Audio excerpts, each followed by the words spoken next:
So is music low-key loud? I mean... Oh, that's actually fine. But it's also a romance song.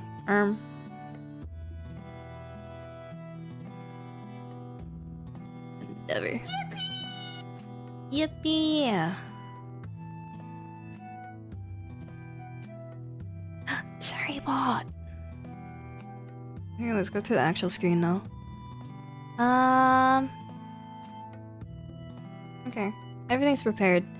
The first game I'm gonna play is called... Oh, I don't know how to pronounce that. Leeman? Lehiman? Oh.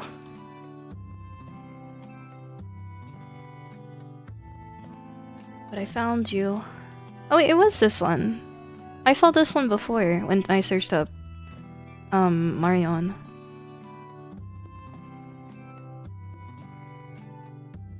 But for some, well, I guess because it didn't say Marion, I don't think it was you, but it is you. Let me take a gander. Let me take a gander, Let's all take a gander, actually.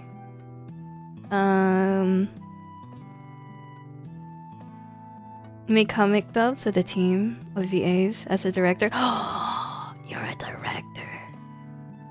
You EP, go to bed. Or take a nap. Or have a drink.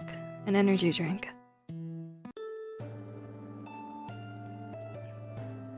I'm gonna take a gander. I love listening to other to voice actors.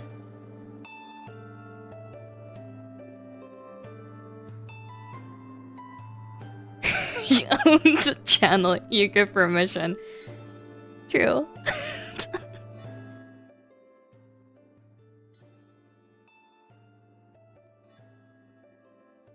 Okay. Which video? I don't know which video to watch.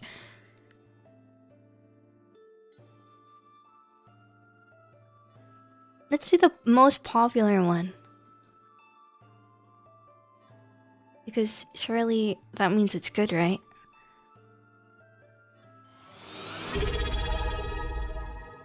Oh. What? Thank you for the sub!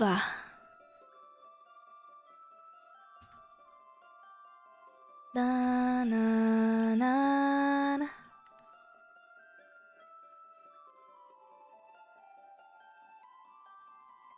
That's episode 3, it's poorly edited.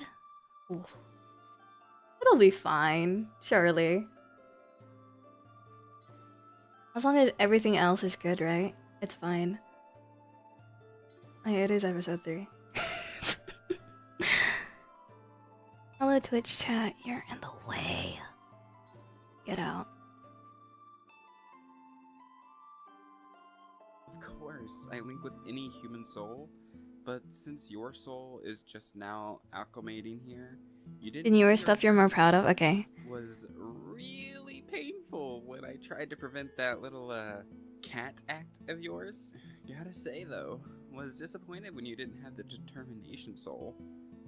What soul is that? Perseverance. Who are those people? What's the difference? Determination is having a one-track mindset to achieve.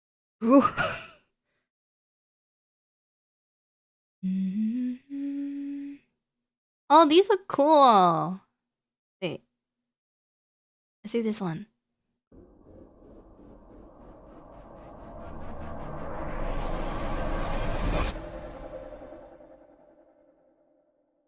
Soon after.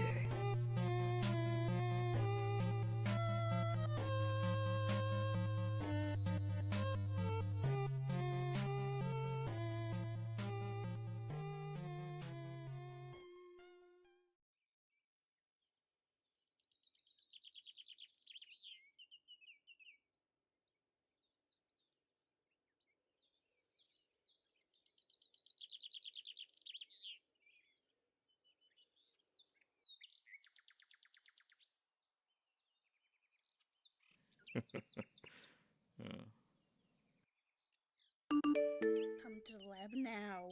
Human is still on hotline, please.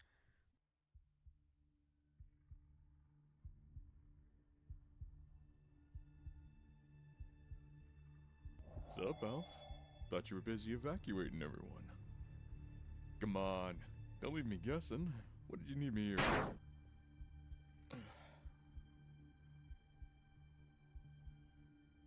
Papyrus, do you want anything?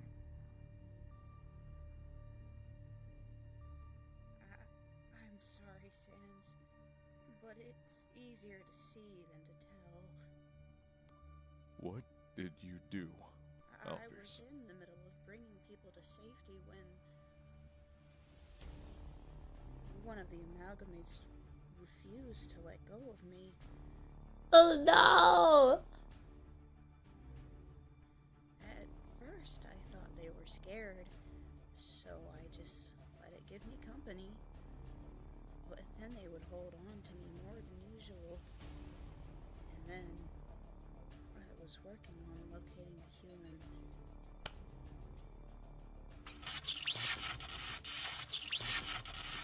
Hey, doctor, you got any ice cream? Oh my god, what is that? The screen, it was showing their memories, but because they clung to me, I had to explain to children about the experiments sooner than I wanted to, so that must be a thought they're projecting. It can't be a memory, right?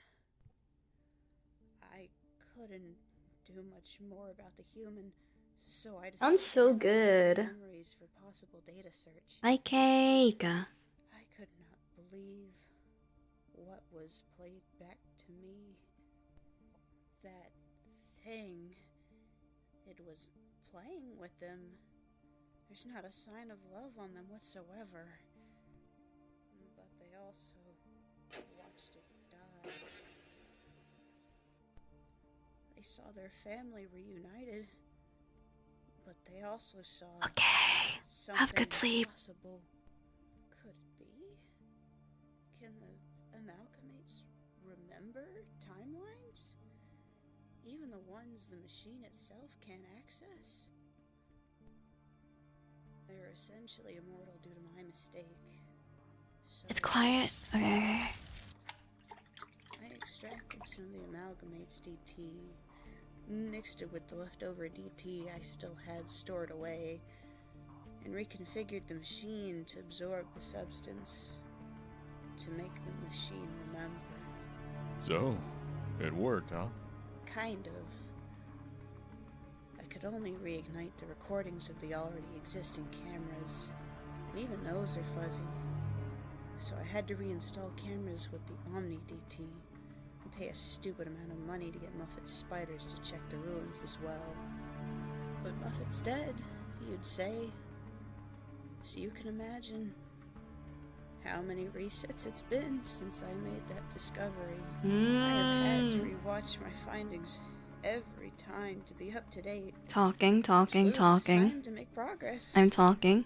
And to then bring to the king as evidence. So I decided to first work on a device that would help me remember instantly, keeping whatever progress I made in the machine's drawer from resetting. An implant that keeps you synced with the machine. I made 6 in total. One for me, for Asgore, and you. Night night. And the other 3 are reserves, or in case Undyne could help too. I implemented mine the previous timeline, and now I know these really work. You said it was pointless when I first discovered this mess, but now you see it clearly. There is a chance. We can win. You can win.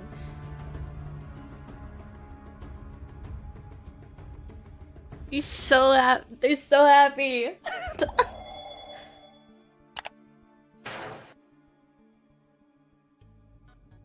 Damn, it really does look like blood. Look how confused they are. My finest prank at my final breath.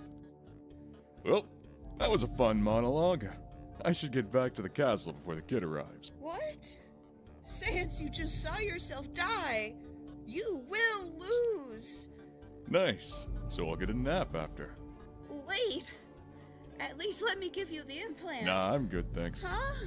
Sans, this isn't just a few resets. According to the data, this is their 45th genocide. Huh? Really? What a Damn, they loser, played eh? that Don't much. act like you don't care. Didn't you say you can't afford to anymore? Don't you care about Papyrus? Watch it, Alphys.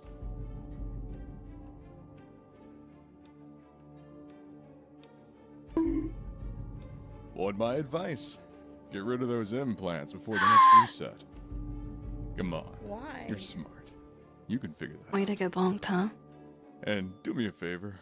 Don't show that to another Sans.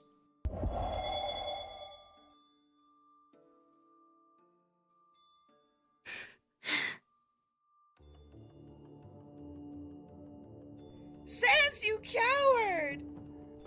Fine. I've come this far. I can do it on my own. I have enough evidence for the king. He'll surely... Oh, I would not do that if I were you. Long time no see, eh, Doc? You know, this is really refreshing. I always have to introduce myself. Ugh, it's just so nice to see an actual acquaintance. Aw, come It's on, don't you? look at that. Don't act like I'm stupid. You remember this, right? Don't kill me. Please, I can't remember hard resets. Duh. But I'm not surprised in the slightest. So it really hello? is just Seriously? Amalgamate's DT. You're not gonna ask me why I'm here? I'm sorry, Azrael, I really am. But I don't have time for any useless apologies. Oh, sure. Have fun, alright? Oh. I'm excited to see how you further doom us, Doctor. What are you talking about? That smiley trash bag might have faith in you, but we both know how poor your decision-making skills are. Allow me to explain in nerd terms. When you make an experiment and something happens, what do?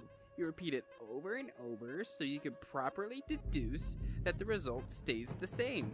But if something different were to happen, you keep going until you can figure out a pattern, unless you notice a new one. And only move on once a result is final. Correctamundo. As long as they can reset, a single change will make them want to push further. I don't mind to shake things up a bit, but as your best mistake, I'm obligated to say that if you want this not to go on forever, the best thing you can do is just wait it out. Let them get bored. It's been over 40. I can't wait for that.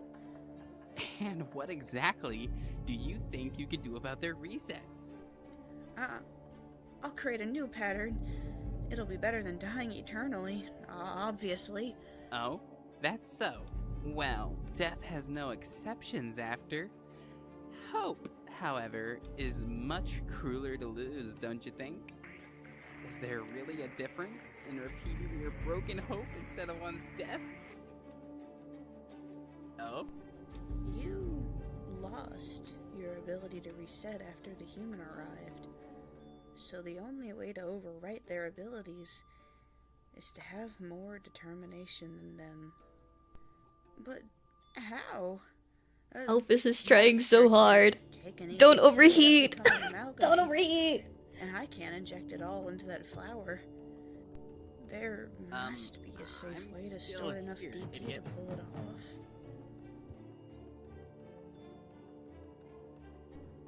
Okay.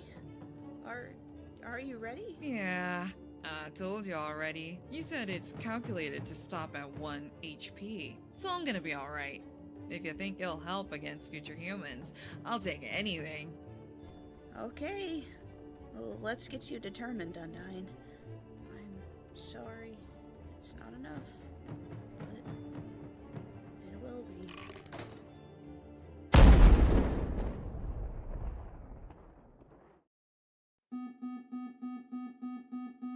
Whoops.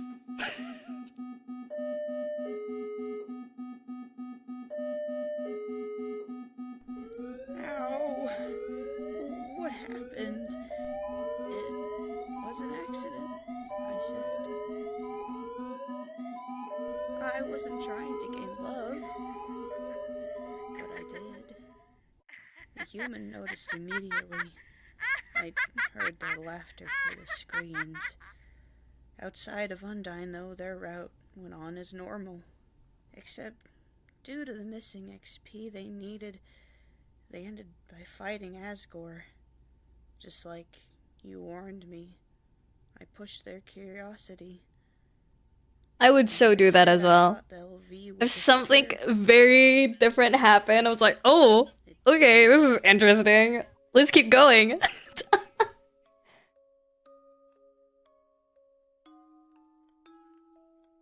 Like, this didn't happen last time. Repeated the experiment.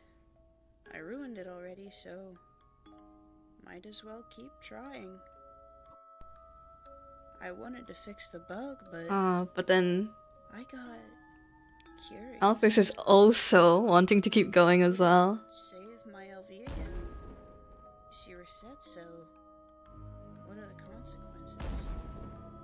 Would the machine save my love? That got me thinking. What is the difference between determination and love? After all, what's a better motivator than pure spite? Don't you agree, Asriel? Funny, Alfie. If that's how it started, why did you stop killing Undyne after that? You trying to steal the data has proven the secretiveness to be necessary. I can't have the human get curious about me. So what? Like it was some one-time bug?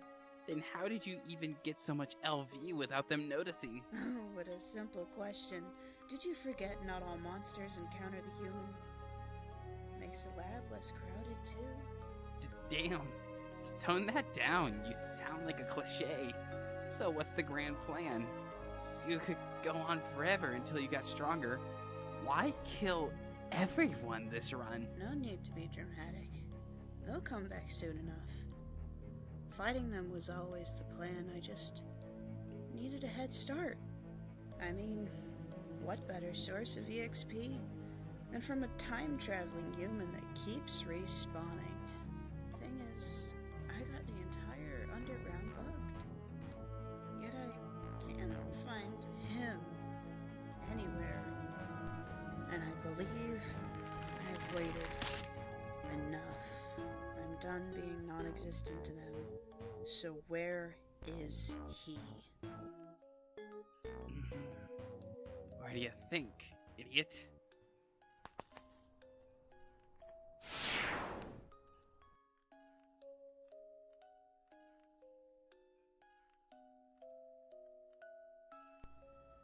Alphys's design looks so cool here.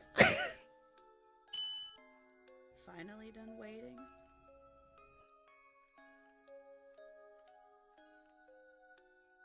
Sands? Wow. That one was cool. That was nice. Very good. Very good. Good job. I like that one. Despite not like having consumed any sort of Undertale content in like so long. And so long.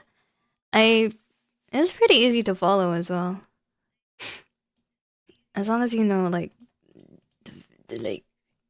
like how Undertale is played, I guess. It was pretty easy to follow. Yeah. Was that the latest one? It says intro. Yeah. This is the latest one for... Is it Megalo or Megalo? For that series in particular. You're still working on it? Okay. We'll wait another 3 weeks. We'll wait another month. You'll push it out. You can do it, man. Better editing than not editing at all.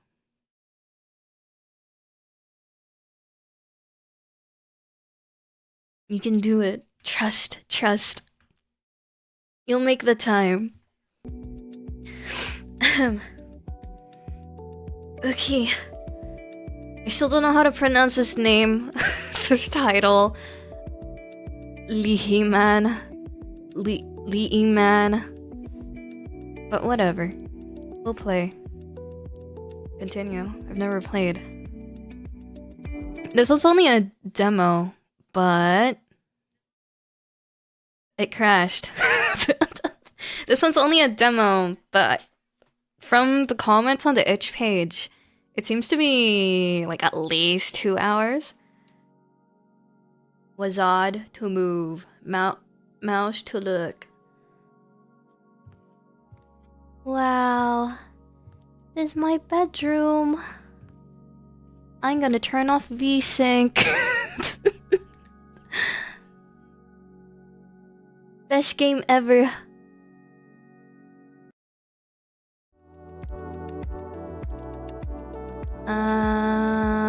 It is off.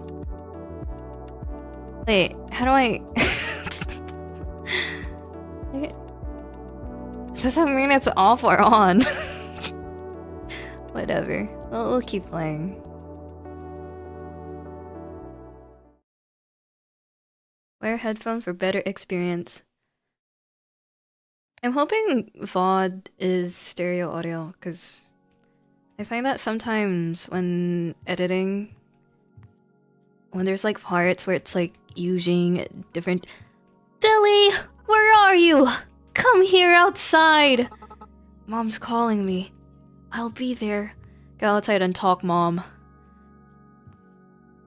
How do I... Mom! Okay. Oh. Escape to check. Go outside and... Okay. Mother! Mother dearest! Oh, you just push doors open. I mean... It's me! Is it... Do I have a sister? I'm guessing I have a sister.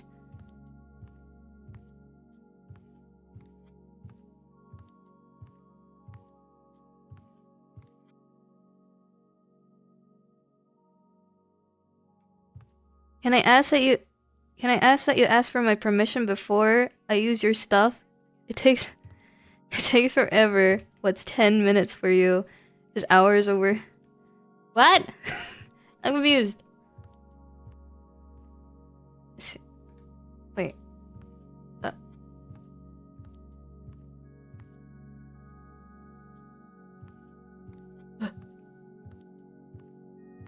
Of course. Oh yes, of course, of course. I'll always ask. Oh my god. My sister died. Oh, no, she's still alive.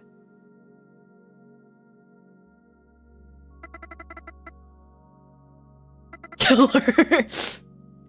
I just wanted to stare. I didn't think I'd fall. Are you okay? I'm fine now. By the way, brother, let's watch TV. Can we? Ma, are you okay though? I'm fine now. By the way, let's watch TV. Can we? Nah. Okay, I'll wait you here. Why does my little sister have eye bags already? How old are you? How old are you really? Are you just really short?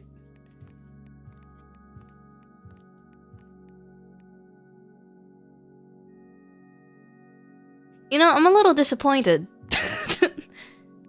I'm just a tad bit disappointed, because everything looks so good, and then... Oh well.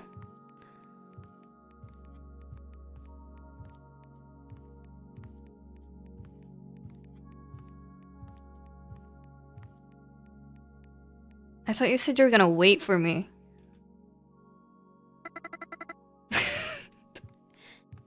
Is this what having little siblings is like? They just follow you around. This is so me though. If I were a little sibling, I'd be the one to follow someone around. Lock her in. Stay there. Fuck. And let's go say hi to Mom. Mom! Mom, why do you have red eyes? Do I have red eyes? Can I say hi? You called? Yes, Billy, can you help me? With what? Dry the clothes in the laundry basket. Okay. Did I You jump can't scare me. Yeah, I bet I did. You can't Coward. scare me. You make me sick. Your weakness is That's pathetic. the only scary dream I've ever had. So I've gotten very used to it. I'm stuck.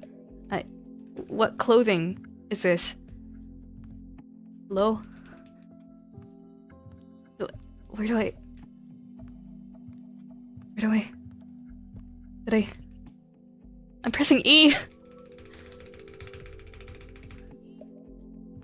E... Oh, those shorts. This is a hoodie. Oh, I just need to be really close to it. This is a darker shirt, and this is... Thank you so much, Billy. Your sister is calling you. Got it, Mom.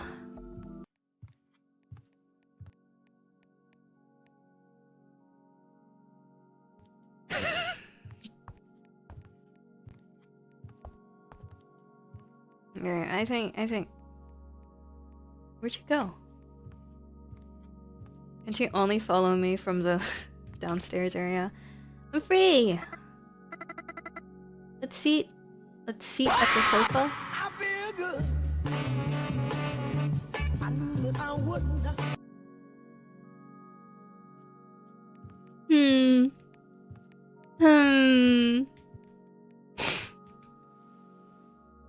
I'm gonna say you didn't get me.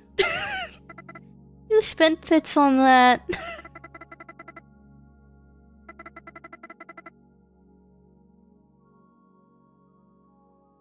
Wait, I missed what was said. I don't know. You said it was a girl in a white dress with red eyes, just staring right at her. You kind of look like... That sounds like you. No, I'm not a creepy stalker. Okay, let's drop it. So, I just wanted to tell you. Okay, whatever. Do you really like this AI cartoon? Can you grab me some food too? Check the fridge after you pee. Hankies, big brother. Do siblings actually call each other brother? Or like... I'm still bothered by what Joyce said, so that's what my sister's name is, Joyce. Hello? Is this a bathroom? Is this a bathroom? Which one's the bathroom again? Oh, okay. Thank you, conveniently placed arrows that points me to the bathroom.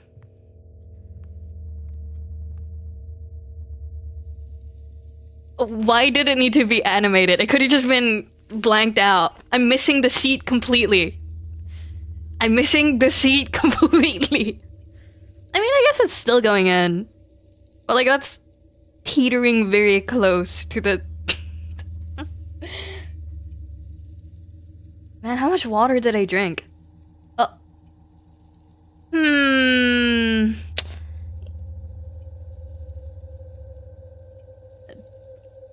If I don't look up, I'll become dehydrated. I'll become a raisin.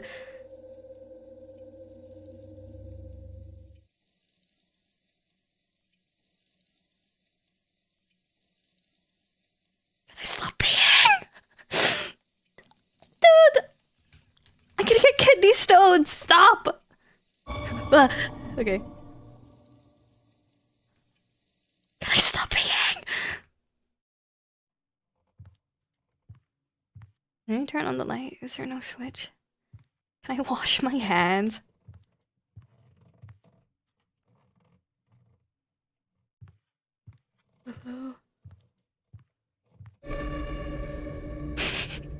That one wasn't as scary. That one was just strange. Who's bold child? What did my sister want? Oh, sandwich.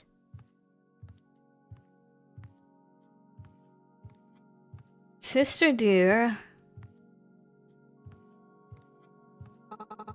Where is she? I don't know, man. You tell me. You live in the same house. Oh, I can't go this way. Is someone opening the dining door? Is that Dad? Papa! Hi, Dad. Did something happen? Nothing, son. Same as always, just work. Don't worry about it. Okay. Have you seen Joyce? Yeah? I saw her going upstairs. I think she went back to her room. Dad looks creepy. How did he pull my mother?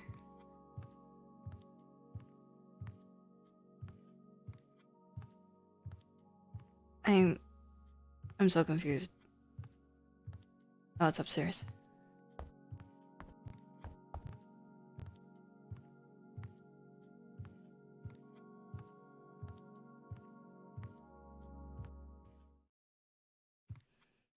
Sister dearest. Sister dearest, I have your sandwich. Here's your sandwich. Let's watch TV again. You go first, I'll follow in a bit. Are we just gonna ignore what just happened? Okay. I guess it's just a child's over... Hello?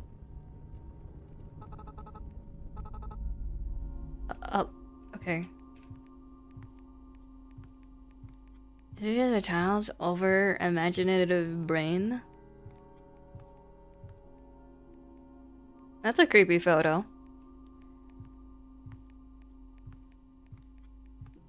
Also, this house setup is a little strange. Just a little.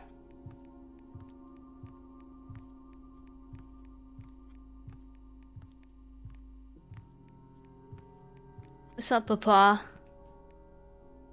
Oh, nothing to say. Okay, we already found my sister, so we don't really care about anything else. What's over here? It's just a mirror, randomly.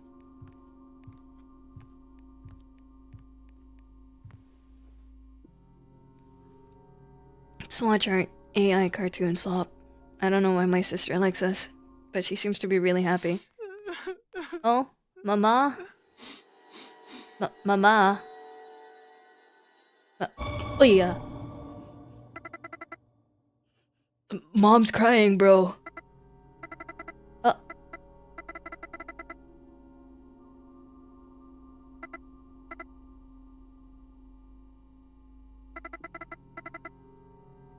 Okay, whatever. I would be bored watching this too. This is terrible.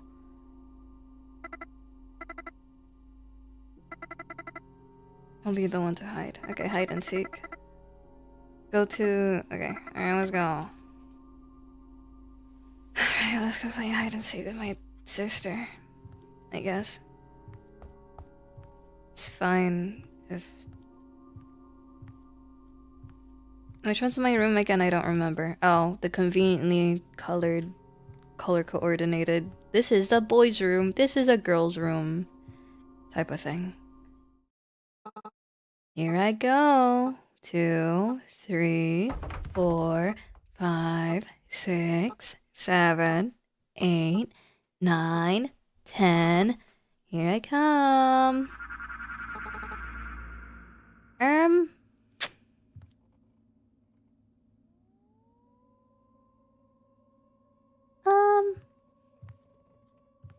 Man, my sister is so spoiled. She's allowed control over the... My sister is so spoiled. She's allowed into the power box. And I'm not. Why is that, huh?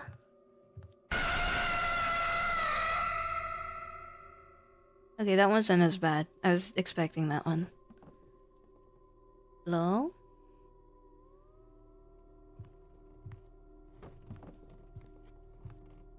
Sister. Joyce? Where are you? Joyce. The door needs a key. But I don't know where to find it. Okay. Joyce? Where are you, Joyce?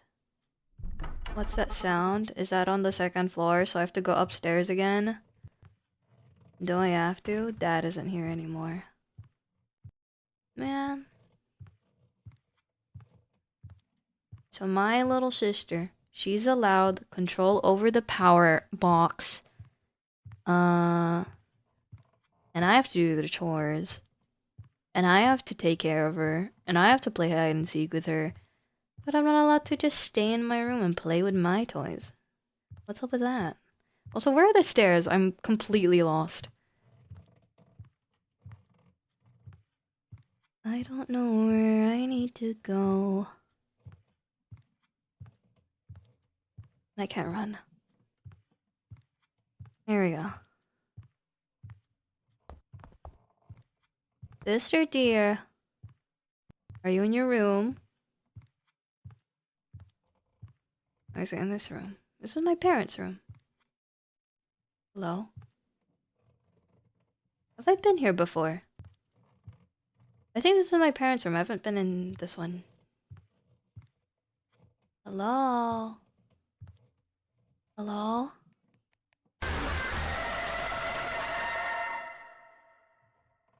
Is that a bad thing? That I get jump scared like that? Oh wow. They just have wine just hanging like that. Oh. A key? Why is it here? I don't know, ask your sister. What? Is that normal? Toilet. Okay, let's get out of here.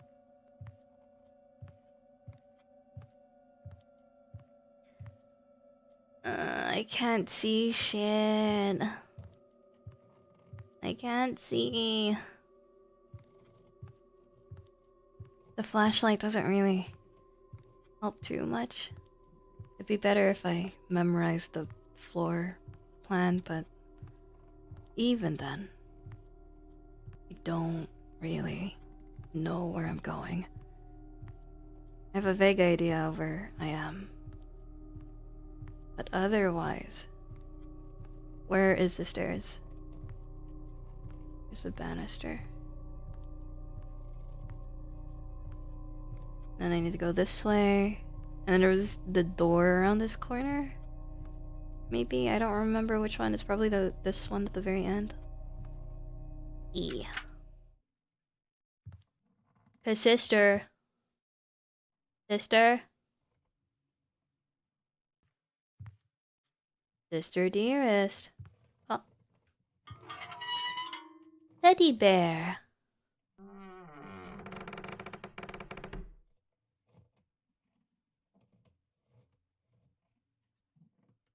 Hello?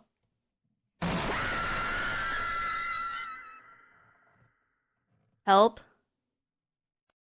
Oh. Okay.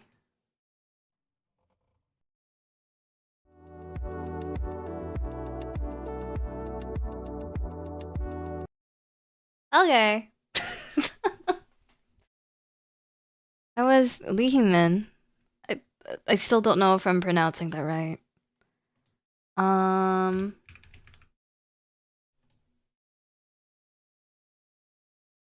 It's definitely a demo. I feel like there was a story going on with it, but then I'm not too sure. It just turned into just a walking simulator with jump scares. Because I thought it was gonna be like something with a mom and dad, and then like I'm just an over imaginative died.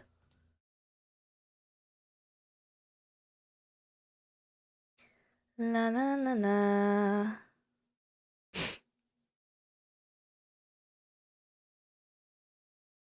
I got your picture. I'm coming with you. Dear Maria, count me in. There's a story at the bottom of this bottle. Da-na-na-na. I don't know what happened. My Wi-Fi was fine until just then. But whatever. Whatevs.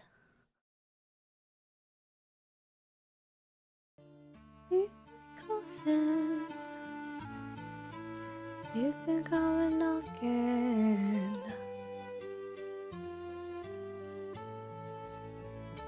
If everybody needs me, I'll be in my coffin.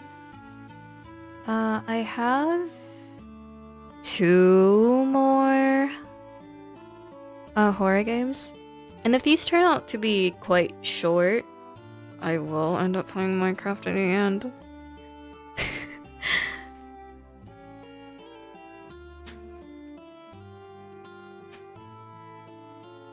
This next one... What is it called? This one is called Don't Eat the Cashier. I don't really remember what it's about, but I'm guessing it's some sort of like supermarket simulator. Maybe? Just from the name. Or it could be a visual novel about in a setting that's in a supermarket. Or something similar. It is a visual novel. I recognize that logo. I don't mind visual novels. Visual novels are fun. I'll be in my coffin. You up a day knocking. Sorry, Willwood. Shh. This one is called Do Not Eat the Cashier. Why would they say that? Why shouldn't I eat the cashier? Also, it's quite loud. Do that. Okay. She, her is my pronouns. Body type 2, body T.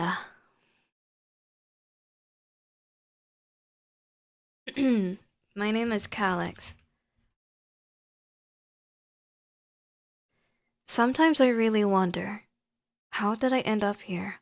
Not that I dreamed of a career as a neurosurgeon or an astronaut, but for crying out loud, working at a gas station. On the other hand, money is money. I sent out resumes to every conceivable and inconceivable place, applying for every position where I could somehow use my degree in art. Well, I mean, 0 responses. I had to swallow my pride and find at least something. I found this note stuck on the glass of the bus stop. Human organism wanted for work at gas station. Organism's duties include selling food for mouth, silence and obedience, household tasks, obeying those who are more ancient, friendly team offers, new and old faces of friends, long and different life, consumption of nourishment, juicy juices, trips to human places. Food for mouth? Seriously? The guy's got style of his own. Apparently the manager is just an eccentric dude, or is this their new marketing tactic to grab attention? Whatever. People often told me I have my quirks too, and that's even if they haven't seen my fursuit. Well, whatever. As long as he's not a complete jerk who'll hit on me or make me scrub the floors with a toothbrush.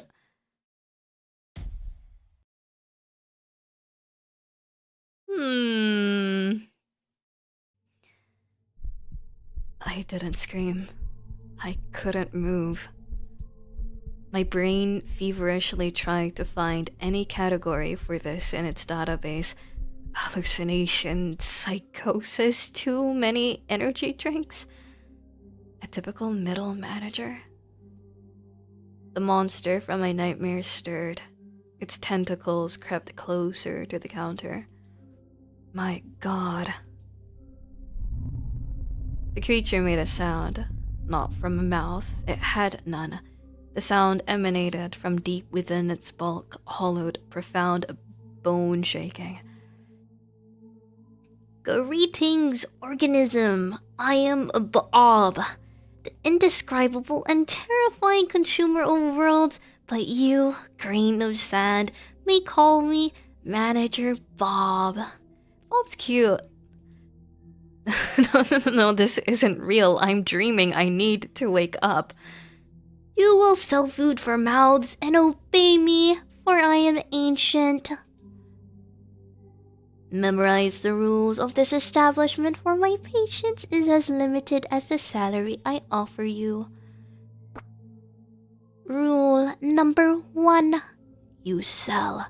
No matter what, chicken food for the mouth, gremlin fuel, noodles made from cursed souls, lottery tickets for extra limb raffles, discount rot, ritual foil. Everything must be sold. He points directly at me with that creepy, slimy tentacle. Every miserable unit of currency brings me closer to my triumphant exit from this pitiful hole. I pinched myself, but didn't wake up. Rule number 2. Be polite to customers. Ignore bold spots in werewolf fur, and watch out for traps when ectoplasmic energetic entities are in the store. What? But don't let them get too bold. Customers are just walking containers for currency. They should only pay in monetary units. Payment in existential dread or hair of the dead is not accepted. Many of them come here just to chat because they're idle and purposeless organisms. Your task is to make them part with their currency anyway. It is also your duty to heal organisms if they are injured using special kits. If they die, they can't give away currency. Fair. Good call.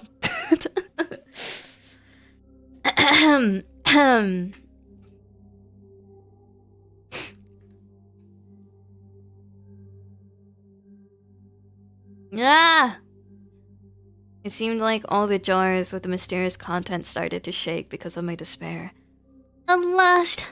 A human who knows the proper greeting protocol. Your vocal outburst demonstrates a high level of respect for the hierarchy.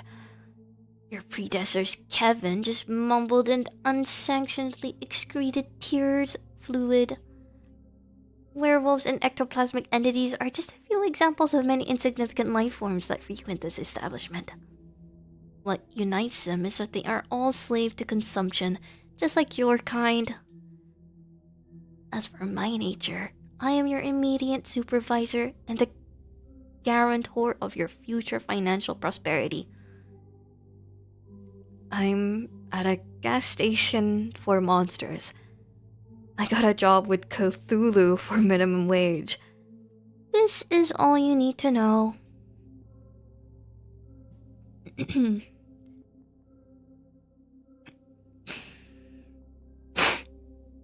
For the first time, something resembles approval flickered across Bob's many-eyed face. I mean, to be fair, that works too. Many-faced eyes. I mean, a rare and unexpected display of the grains of wisdom that have not yet left human species. Embrace your ignorance. Let it become your shield and a direct path to the status of human employee of the month. Do I have to work here for a whole month? And what does the human employee of the month get? A cash bonus of 25 cents. I understand that you, human, are already extremely excited about this, but that's not all. You will also have access to the elite manager's restroom for one full work cycle. During its use, there's only a 7% chance that you will be transported to a dimension of endless pain, suffering, and unimaginable torment. Truly generous. He suddenly places a jar in front of me on the counter. And the last rule. Remember, organism. This tip container must be filled with money by the end of your wake cycle. If the bottom of the jar is visible, you will clean the sanitary bathroom with this object in the dimension of absolute horrors and suffering for 2,510 years. I couldn't take my eyes off the fork. The potential tool of my eternal servitude. At this moment, my mind fully catapulted. Yes, I was hired by a multi-eyed cosmic architect squid. Yes, my clients will be non-humans. Yes, I'm being threatened with a fork and eternal toilet cleaning. How could anyone clean anything with a fork?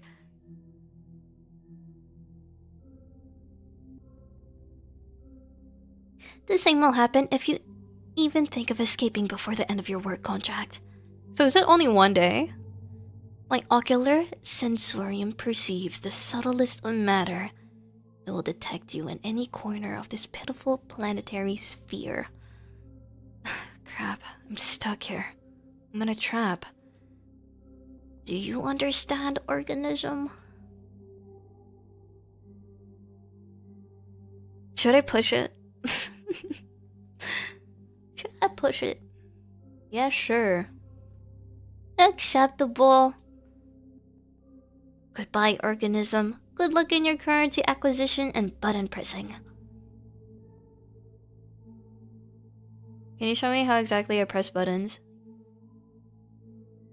Bob's central eye looks at my finger, then at the machine, then back at my face. The creature sighs. A tentacle extends from his body with torturous slowness. With the drama of a pianist playing the last tragic note, the tip of the tentacle presses down. Bob waits expectantly. I didn't get it. The tentacle presses the button again. This time, even twice. Didn't get it. It seems like he's about to have an aneurysm from rage, and that's despite not having a circulatory system. The button is pressed repeatedly, the clicks merging into a furious thundering rhythm of pure anger. It seems like he might explode any moment now. Didn't get it. Outrageous creature! How do you intend to sell goods if even the concept of a button is too complex for your understanding? My teaching method was perfect. I refuse to believe such an ethereal level of stupidity exists. You're mocking me, creature. Don't you dare pull such jokes again. It takes him a moment to regain his composure.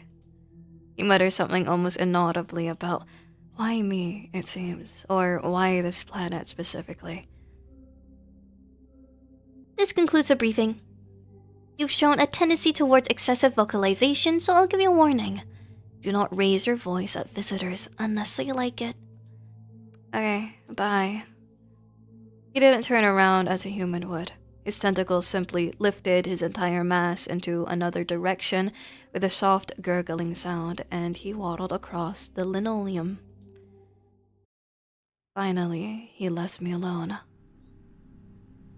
The silence at the gas station was broken only by the hum of refrigerators containing juicy juices and the buzzing of the neon lamp above my head. I stood in the same spot as if rooted to the ground. My breath returned to me in a sharp, uneven gasp. My hands were shaking. The tip jar, which I needed to fill to avoid ending up in a dimension of ancient horrors, still stood proudly on the counter. Okay. So, what just happened?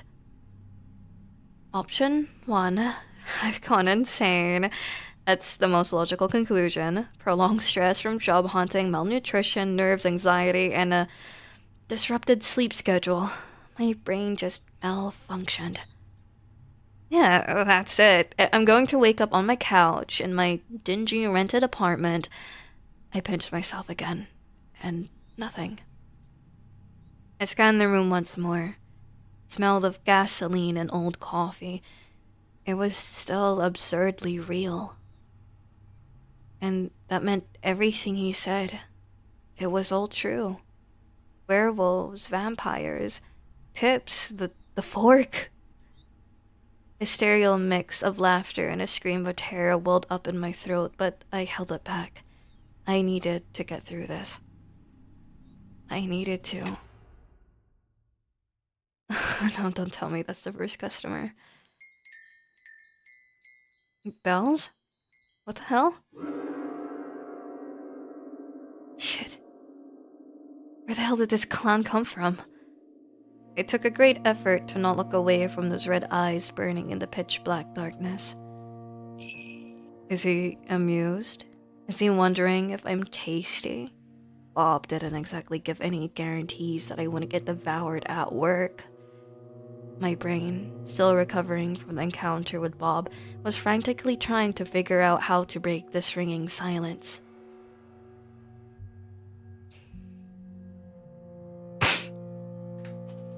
Seems to be quite happy, or like amused at my frightenedness of me getting scared.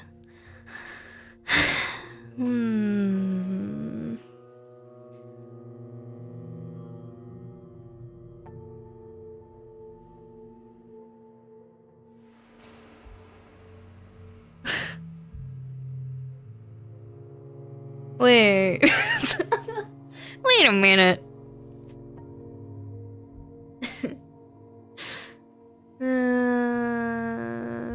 What did I say? I don't remember. It's like, please don't eat me or something around. Eat you? Oh, no, my dear. Slice of mortal anxiety. What a dreadful suggestion. I would never be so rude. I'm merely a traveler here, not a predator.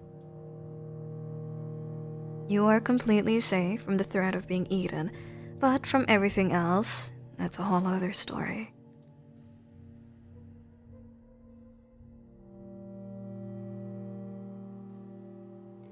Alright. What would you like to purchase? Yes. That's why I'm here. Another corner of the universe. Amazingly, people live here too, and they trade as well.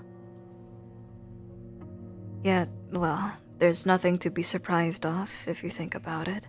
I expected something more interesting. At least a world of lizards and ancient descendants from Hyperborea battling them. My god, another crazy person with this strange way of speaking. And it seems he's in a mood for a chat. Yo, get away from here. So, what is a beautiful, charming lady like you doing in such a dreadful, dirty island of misfortune? Or rather, what is a place like this doing with such a charming lady as you? I don't know, man. I just got here. Wait. Where are my manners? I suppose I must introduce myself. I have many names, most of which are not fit to be spoken in the company of a lovely lady. The nicest thing I've heard is the Mad King. A title I plan to pass from me to myself for my coming centuries. However, my mortal mother named me Deerin? Now, may I have your hand? My mom told me not to. This is like a weird fairy thing, where it's like, may I have your name? And all of a sudden, my name doesn't belong to me anymore. So, I'm not gonna do that to my hand. My mom said no. He burst into genuine booming laughter. Your mother was truly a wise woman. A masterful stroke of self-preservation. I haven't been rebuffed so delightfully in, well, at least a century. Others prefer to use enchanted swords and pitchforks. They forget that words can wound too. But perhaps I can still melt your heart. I have an eternity for that. Literally. May I know your name? I'm also a queen.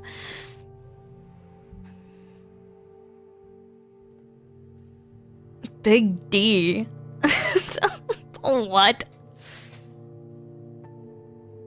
Let's jest. Let's jest with him. My name is Calix. I'm also a queen. The queen of the gas station. A queen. Your Majesty. Forgive my outrageous. Hi, Kron! Hi. How are ya? I did not recognize the sovereign of this noble kingdom of oil and discounted juicy drinks. I humbly bow before you. Hi. Your Majesty of the midnight shift. Sorry, I didn't send envoys ahead. I grant you. What's vassalize? What does vassalize mean? I can only think of Vaseline. Vassalize. Meaning. To vassalize means to make a person or group into a vassal. Could be better unemployed, haha. Also professional voice actor when I wish. I don't know, dude. I can only do so much with my voice during certain times of days, it seems. Am I able to vassal a king? Is that a thing I can do? Oh, I just realized there's the Mandela effect guy in this picture. Will we ever meet him? I don't know, dude. I mean, today I auditioned for like 2 roles. But like I kind of just did it very quickly. I didn't really think about it. I mostly did it because because the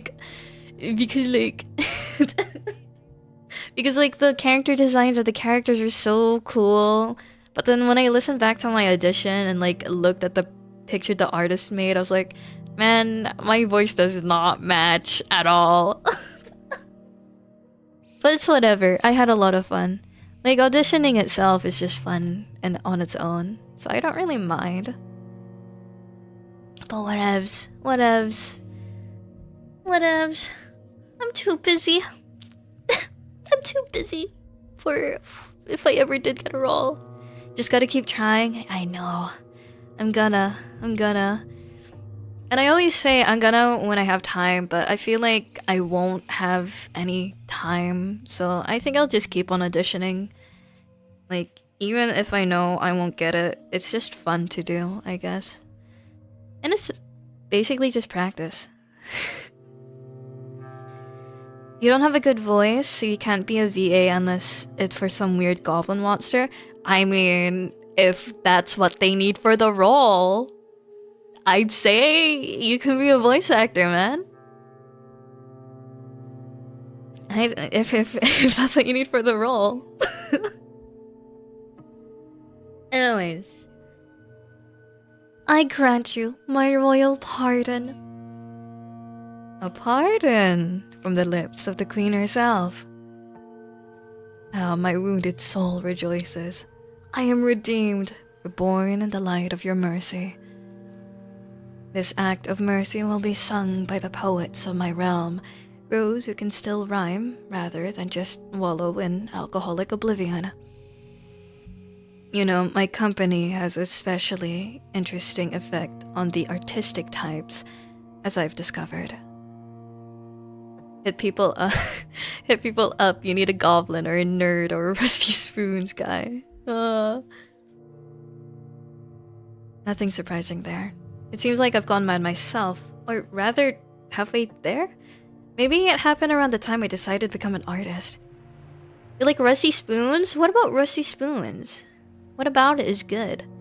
Do you just like collecting them, or eating with them? Wouldn't that give your food an extra flavor? No?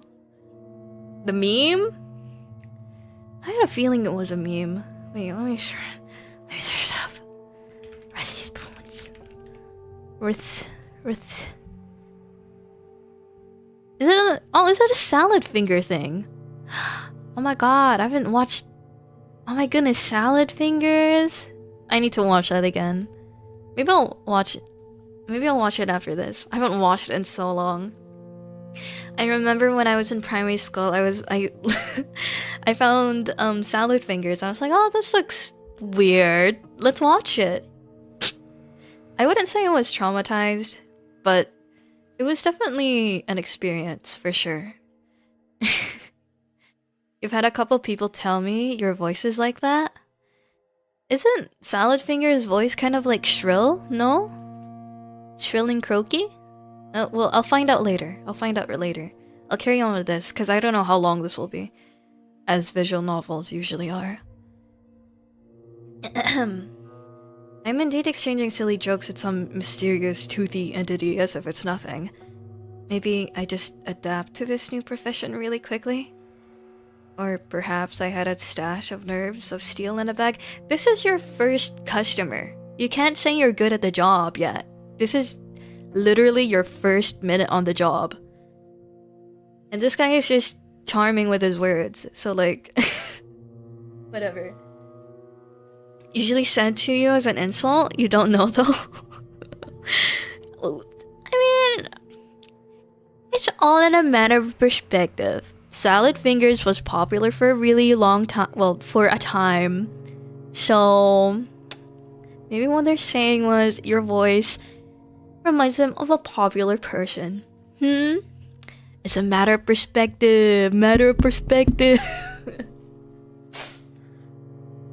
I can't shake the feeling, though, that this clown is about to explode himself. Or blow me up. I feel like my brain is turning to jelly. What did he say before? What did he say? You know my comment. Interesting effect on artistic types. Artistic or autistic? Will we ever know? Is there a difference? I don't understand when we'll finally get to the point. We've been talking for 5 minutes, but it feels like an eternity. And I've got to somehow squeeze a tip out of this guy. Not to lose my mind. Two utterly impossible tasks when dealing with a regular person, let alone a cosmic entity. So, let's finally get to the purpose of my visit. Finally. It's completely unknown to me. Oh, for crying out loud. There's nothing interesting in the assortment of this pathetic shack except for you, so I'm buying your time. Let's have dinner. I'm sure you must be hungry. Oh no. Allow me to create a more pleasant atmosphere for us. Oh. Pleasant? You call this pleasant? I'm shivering from a gust of icy wind. He just teleported half of my gas station to a radioactive dump, or a radioactive dump to my gas station.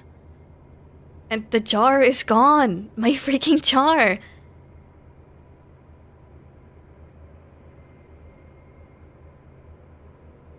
I wanna save. I wanna see... Wait, is this a dating sim or a survival sim? Or is it a survival sim disguised as a dating sim? I don't know what's happening. But I want a romance sim, so let's... let's go!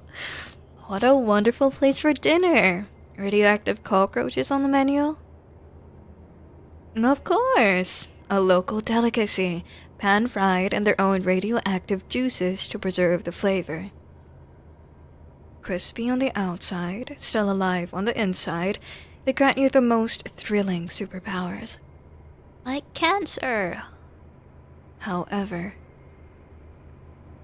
I can't go long without familiar landscapes. Already ruined lands make me melancholic because all the fun has happened without me.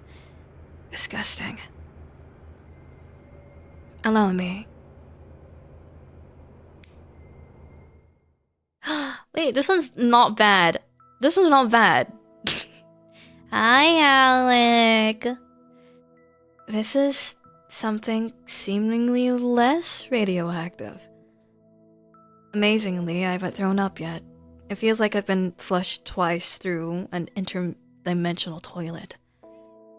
I clear my throat. Seems like I'm sitting at a table. Oh, he looks so polite here. What the hell? You gotta go to bed? Aw, okay. Good night. Good night. Have good eep. Try to enjoy work tomorrow. Or at least survive. You've been out for 24 hours. How do you do that? How do you, I think the last time I stayed up for 24 hours was to submit my NCA level 3 design board. I stayed up for a full 24 hours just to submit it by 6 a.m. in the morning. But I still didn't get the scholarship for it, so like, no point. But at least I have a board in my room of my old design that I don't really like now. Yippee! Coffee plus acid reflux plus energy drinks. Oh, about energy drinks. I tried another flavor of Celsius today. I had the melon and lemonade one. I think I quite like that one. I quite like that flavor compared to the mango one. Hi, Jill! Hi. I hope you're doing good. I hope you're doing good too. You like the kiwi strawberry one? I'll try that one next. Whenever I'm out again. Because I just so happened to be in New World and I was like, there's Celsius here. Let's buy a different flavor. It's sour? Oh, okay. I like the melon and lemonade one, mostly because it just tastes like flavored Sprite to me. So like, I don't know. Maybe I just like Sprite. I don't know. Celsius just tastes like soda, but like it's marketed as an energy drink. I mean, it is an energy drink, but I don't know. Whatever, moving on. Sprit? Yeah, Sprit. We love Sprit. Much better, wouldn't you agree? Couldn't be better.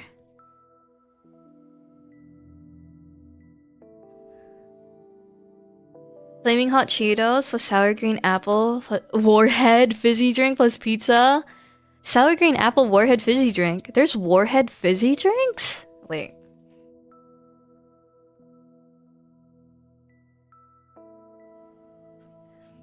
There is. Oh my gosh. You when you want instant karma? I don't know, I haven't had sour candy in so long. Nothing can best blueberry rockstar? What's that one?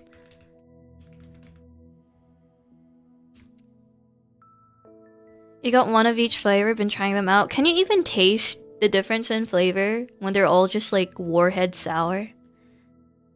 I've never had a Rockstar before. I think the reason why I haven't had a Rockstar before is because it looks like a beer can. And from the images I'm looking at, it just looks like something like alcohol would be in.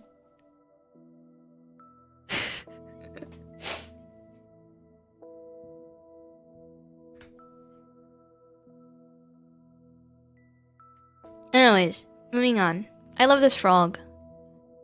Medieval drawing of animals is really good. You were almost addicted. Okay, I'll try that one after I've tried every other Celsius flavor. It's beautiful here. Is this your home? Words of a true poet. My two favorite categories, strange and beautiful. This place is much more than a home. It's my cage, and my greatest canvas for creativity. You're going to go? Your internet was laggy? Wow! Second triple digit. Thanks to me, what did I do? I haven't done anything.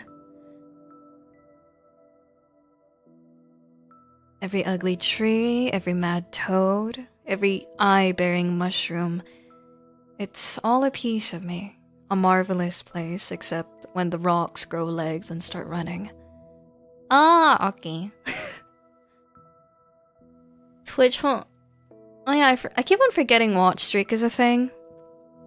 But whatever. Whatever. I have a feeling a lot of people are having problems with Twitch these days. Because there was this Twitter post that I saw like a few days ago of this person who like said they ended their stream, but for some reason Twitch just wouldn't let them go unlive. So when I read that, I was like, okay, let's go check out their channel. Maybe it's finally over and they've been freed. No, it's been 17 hours and their Twitch is still live. I'm the only one that you have streak for. Generally just watch YouTube streamers. So do I. Most of the time I go home and watch someone on YouTube. Or like if I just so happen to be free when someone on Twitch is live, I lurk in their channel as well. I just play whatever. Classic Twitch. Yeah. I like YouTube though. I'm streaming on YouTube as well.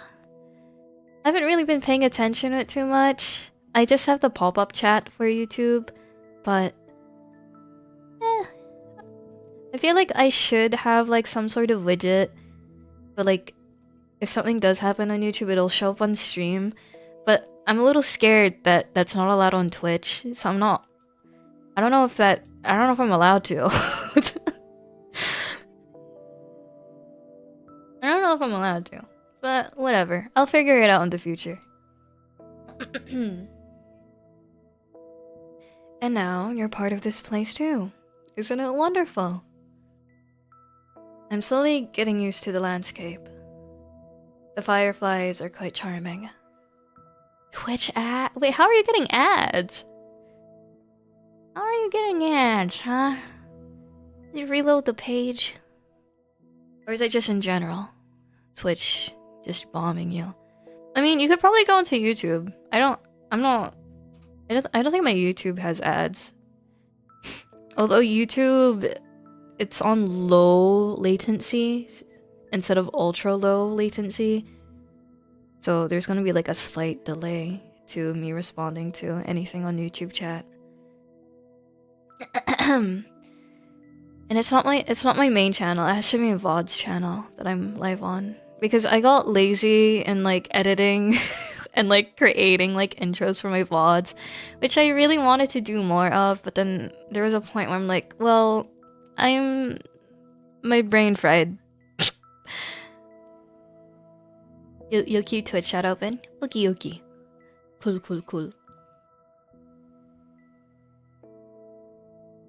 But whatever. All the things I do is because I want to not mainstream. Me lazy, me do something to make life less hard, is what I'm trying to say. But it'd be better without that frog with a human face. What's wrong with a frog with a human face? It's charming. The frog notices me too. Oh my gosh! Who's in the YouTube channel? That's crazy. It lets out a sad croak and then looks at me with an expression of deep existential despair. Point at the frog with a human face. Who that? That's Lore? That's Lore. One of the brave souls who dared to challenge my authority. My dear friend who once walked the path of adventure. However, he didn't foresee the possibility of being turned into a frog on a whim. He even tried to wield a sword with his tiny frog legs, fought to the end, a true warrior. Now, however, his foes are mosquitoes and bigger frogs. You feel like this is a monster prom disguised as a horror game? I wouldn't mind. I'm happy if that's what it turned out to be.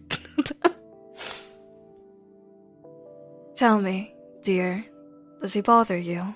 His little existential froggy crisis, I mean. Is it ruining the ambiance? Let me clear out my throat. I can hear it in my monitor that there's something there. It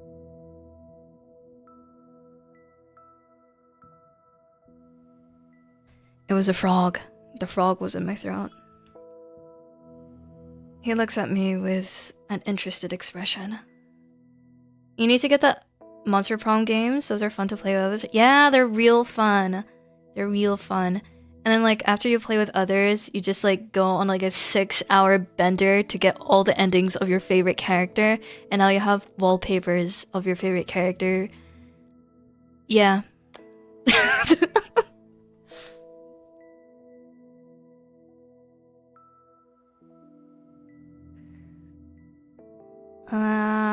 Hold on, I don't want to make a decision about letting Lore do. Please disintegrate him. Can you remove him gently? He's suffered enough. I don't mind Lore. No, I want him to watch. Watch what? The date?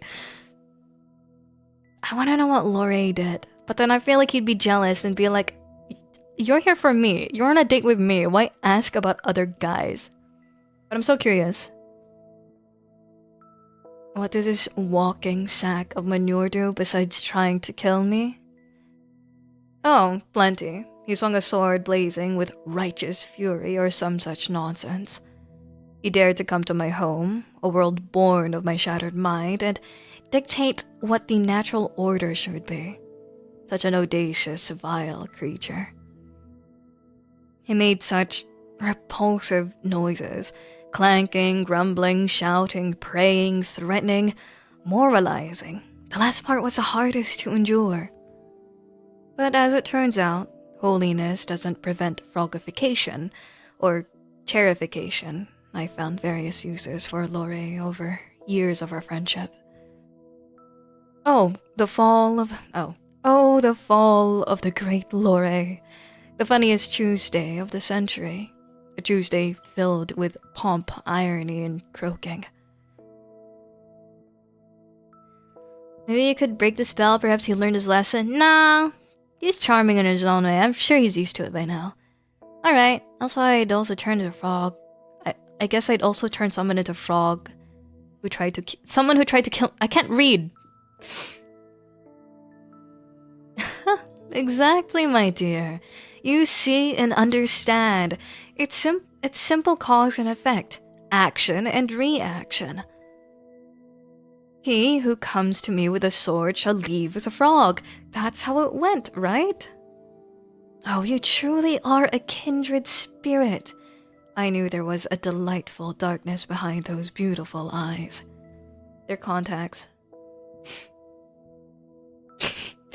He looks at me with an interested expression.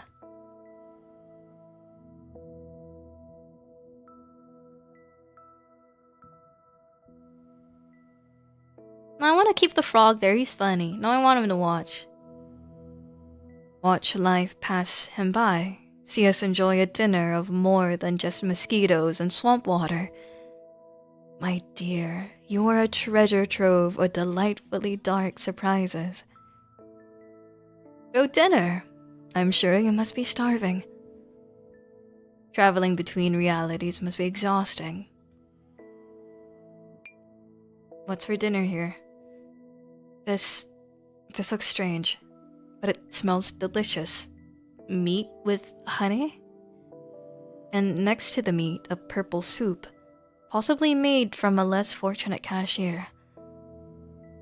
Okay, that's a weird conclusion. Why purple? And why purple soup equals cashier? Whatever. It's whatevs. Whether the food is poisoned or not, if I refuse, His Highness might turn me into a frog too. So I pick up a fork from the table. And this is the most delicious thing I've ever tasted. It's 100 times better than these cheap instant noodles I usually buy in supermarkets. I feel like a lot of things are better than that, though. It's not really hard to beat. Even the fact that I'm currently in some other universe surprisingly doesn't seem to harm my appetite. It seems you enjoy our cuisine. My chefs have always managed to cook well, on those occasions when I noticed it. I assure you, you won't regret this dinner. At least not for the first half hour after the meal. This is... Why are you doing all this? The dinner that teleports all that.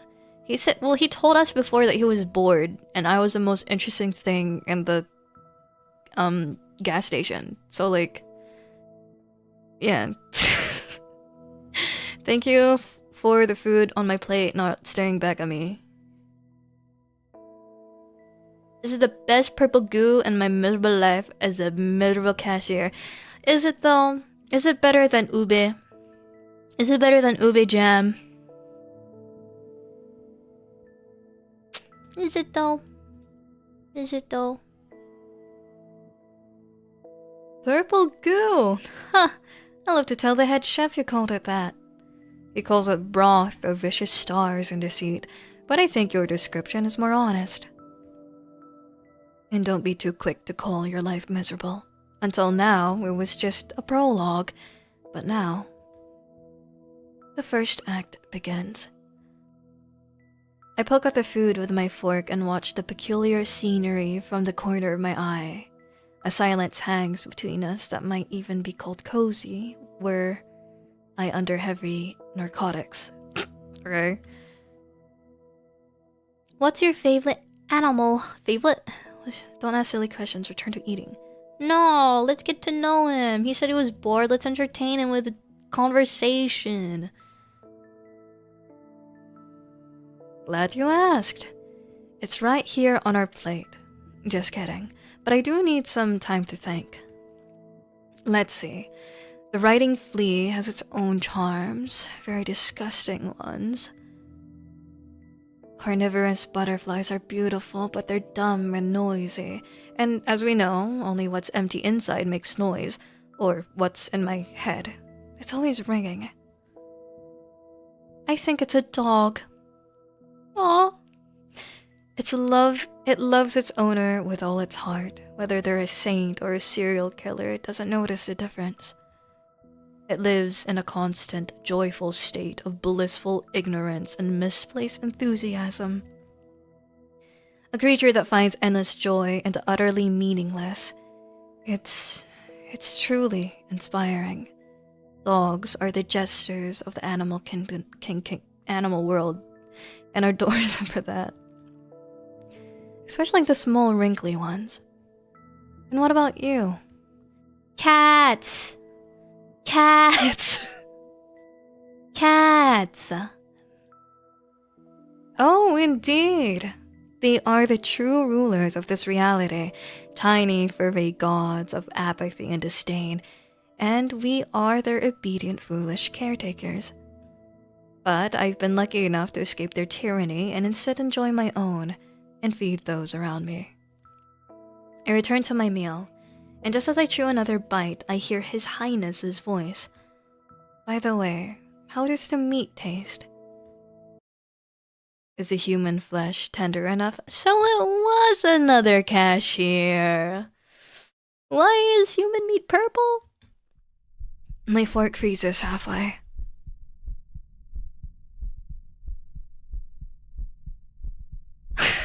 You're the lawyer. Vomit, why the hell is there human flesh on my plate? Surely he's just joking. He's trying to get a reaction out of me.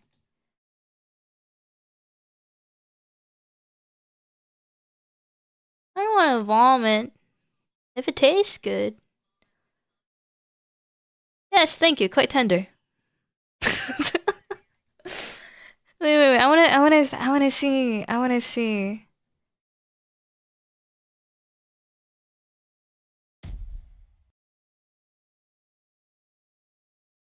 Why is he shocked?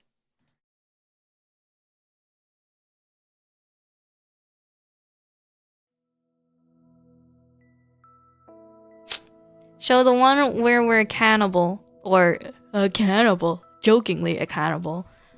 He falls for... Go back. I've been over...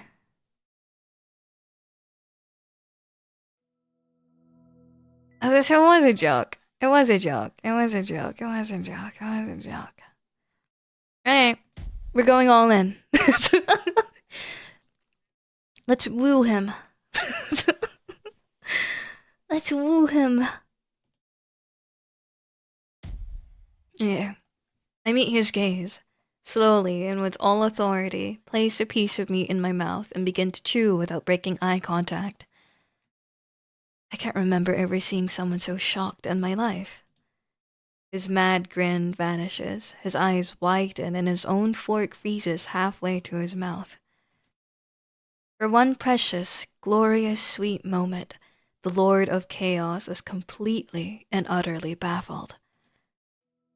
My dear, you are fuck, I can't read. You are a true treasure. You didn't just call my bluff, you raised the stakes to the sky. No, it's certainly not human. I knew it. It's just venison, as far as I can tell by the taste, not very intelligent. It's definitely not Timmy, our carpenter, who unexpectedly disappeared near the large kitchen cauldron perfectly sized to fit in it. Definitely not. I personally issued several decrees relating to cannibalism, perhaps even concerning its prohibition, but that's besides the point. I rarely have visitors, and I'd like to tell you about other interesting guests. After all, it's the most fascinating thing I can share with you. For a place where mushrooms with eyes grow, it can be incredibly dull here. Shadows in the clearing. Oh, wait, that's not him. Whoa. Whoa. What's that little guy doing? He's dodging all that. There's one thing that YouTube... I mean, if you get an extension for it, it will work. But there's one thing that YouTube doesn't really have that Twitch does. It's like emotes like these. So built in, pretty much. I wish they did. Unless like you made it your own thing, but there's only so much limited slots. Shadows in the clearing thicken and stir. They detach from the gnarled trees, rising up from the ground like black ink, and spread across the wall. Dancing and intertwining, they prepare to perform their master's whim. Behold this incredibly crooked castle, my dear. Crooked to the point of absurdity, sadly. In reality, its curves look far more aesthetic, but give the creator some leeway for expressionism. Many brave and not so bright souls have tried to conquer this terrifying, dark, eerie, crooked castle, so many that it became even more crooked. You see, the dreadful monsters living there never liked being distracted from its important duties. Terribly important duties, like having long, deep conversations with its own reflection or concocting recipes with raisins.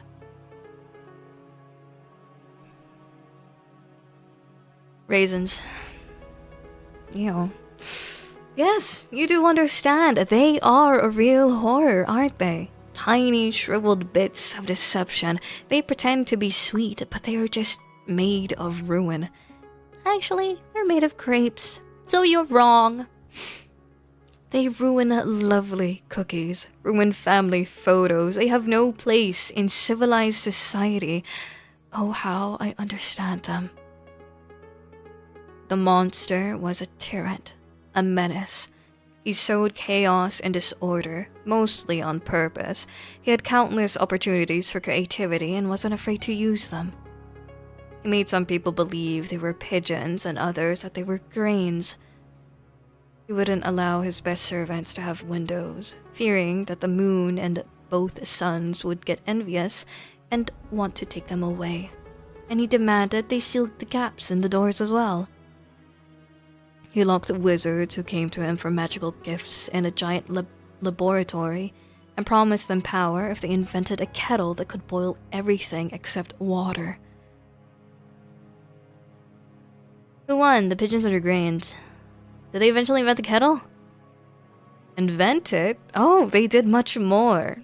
After 11 years of failed prototypes, a few explosions, and chemicals running away on their own legs, they succeeded. The kettle could boil even bright memories, but not water. Water would instantly freeze, explode, or file for divorce. What is this? What is he saying? I'm processing, but also not processing what he's saying. It just feels like a whole... It just feels like he's yapping for the sake of yapping. Ah, sorry. Words? Words? What do you mean words? What words? A lot of words. Yeah, there's a lot of words. I immediately rewarded them with a new invention idea. A cup with a sealed top and without a bottom. Let's see how they handle that. But I digress. But behold, a ray of light in the dark kingdom, the first hero, Sir Lore, the righteous in all his clanging, self-important glory. He took a knee to rest briefly because the weight of his righteousness was bad for the health of his poor back. So he's old? Following rumors spread by the same monster, he fought his way through the monster's loyal subjects too. By the way, where did he even find them? Most of my subjects are too busy contemplating the color of suspenders for their suspenders or lamenting their fate. I cherish them in their imperfection. He is just yapping for the sake of yapping. What is this? Anyway, it doesn't matter. They were probably the most restless of them. Every story needs minions. In any case, our heroes descended into the Grotto of Despair. The Grotto of Tentacles? I imagine the most sinister name you can conjure. The Grotto my parents disappointed me, the Grotto of Kidney Stones? That sounds right. It's alright, it's whatever. Indeed, it's a place where one can so wonderfully despair. Let's not get sidetracked. Into the Grotto of Despair, our hero descended to retrieve an artifact capable of defeating the Monster King. The Ring of Incredible Power. A bit shoddily crafted, but I assure you it looks more aesthetic in real life. However, the brave knight didn't know that the incredibly power ring of...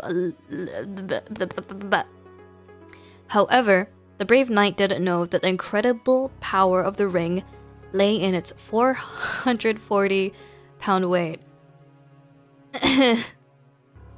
That was its only magical print. You got a new audible or... Oh my goodness.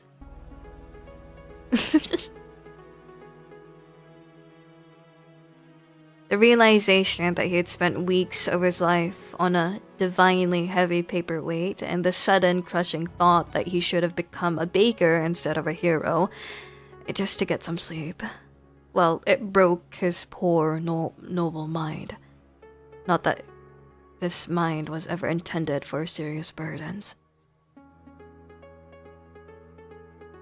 Okay, continue. So, the knight perished. But then, along came Elmer Eagle Eye.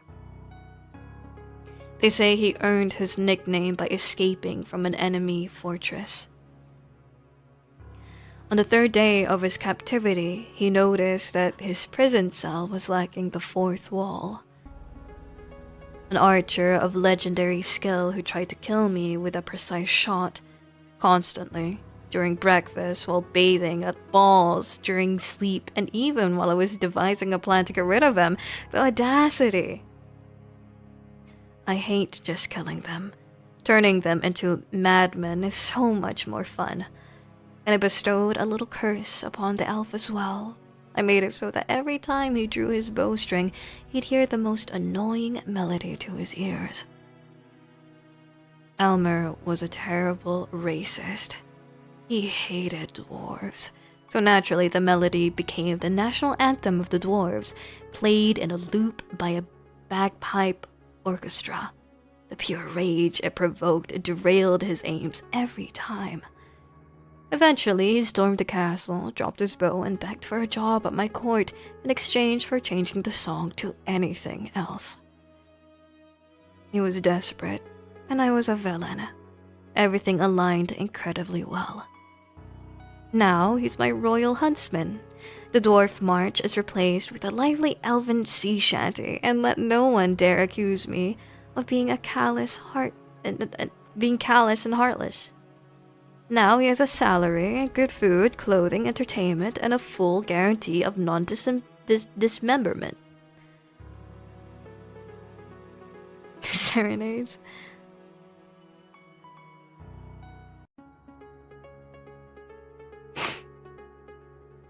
I don't know if I should be romancing this guy. He's 100% the villain here, but like, why not, you know? Why not? Where were you before? Horse odes and comparisons to long stalactites, endless rhymed verses about the shine of a beloved's beard. It's a refined, devilish thing. Why did I think of it myself? To torment a man not with the sounds of war and patriotism, but with the clumsy, heartfelt caterwauling of a species he despises, turning a love song into an instrument of pure, heart-wrenching agony. Brilliant. Racism between dwarves and elves, so normal fantasy. Why should it be normal? They should all be BFFs. Well, I'll steal your idea for the future. Read. And finally, the witch. And a classic giant hat under which you could easily fit another witch. She tried a different approach. Seduction. She attempted to charm me, to gain my trust, to become my spouse. A fatal miscalculation. She didn't consider the fact that I never trusted big hats or people, especially when both come hand in hand. And those who wear suspenders and a belt at the same...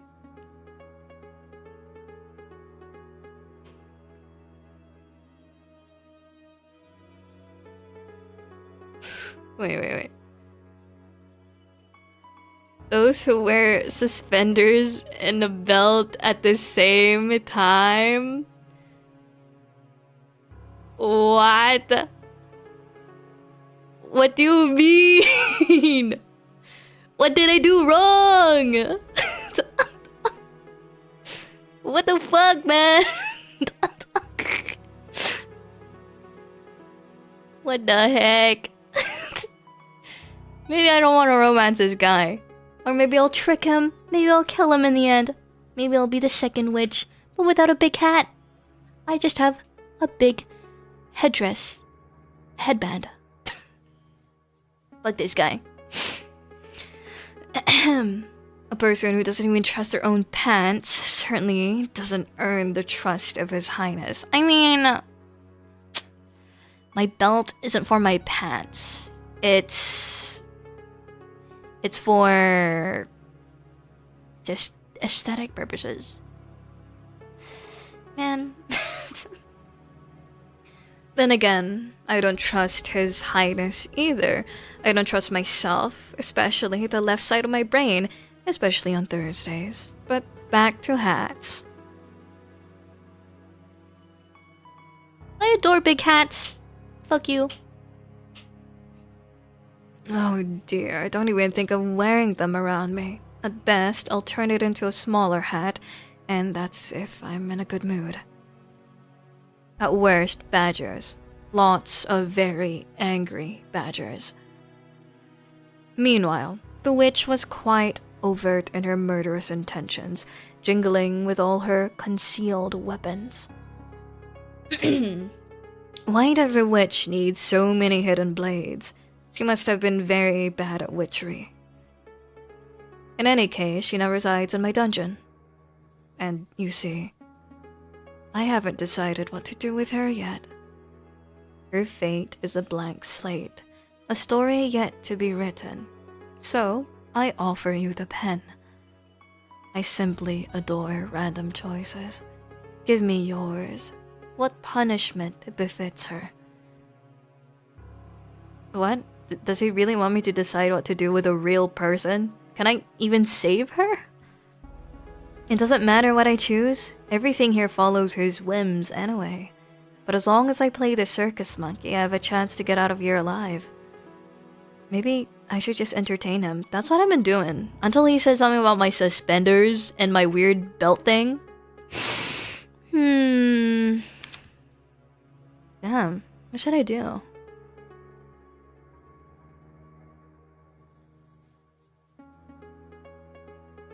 He got me? Shit. Man, no wonder he started talking to me. Targeted my suspenders and my weird belt thing. He broke the fourth wall? I know! Man, the hell am I gonna do? I wanna save. I wanna see if I can save her. Save the witch. I think the craziest thing would be to spare her. No one would expect that. A quiet chuckle escapes his lips. Oh, he liked that. Shit. Why does he like that? Using mercy as a weapon of chaos, are we? To forgive her not out of kindness, but because it's the most illogical, unpredictable, and therefore maddening thing. True.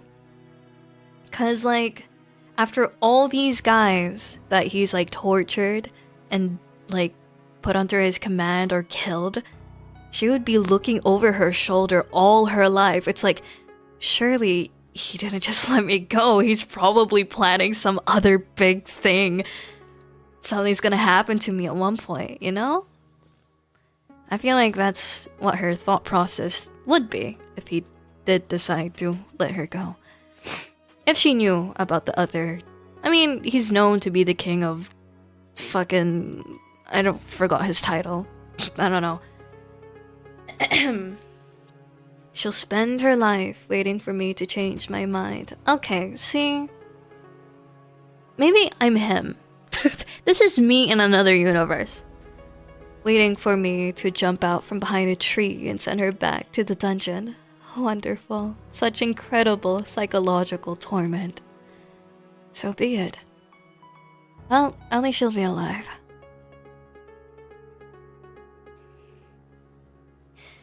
You didn't tell me about the monster.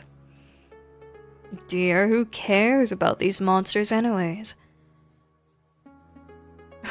I do. If monsters are the muck, then I'm the pig. How eloquent. Alright. I must admit, this will be my first performance like this. The rain sounds a bit bewildered, it seems.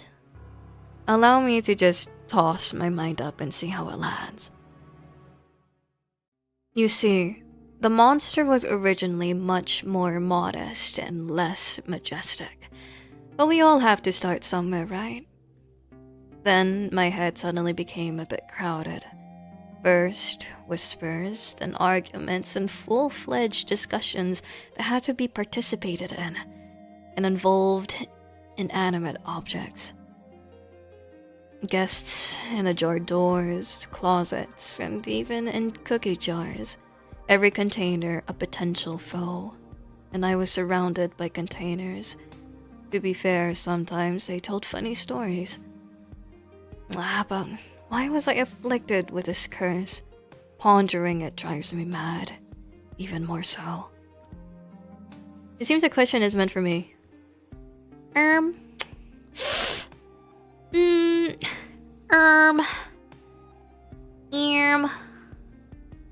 Do we really want to talk about his family?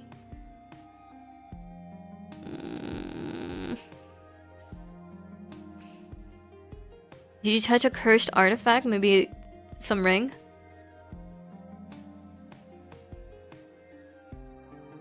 Family.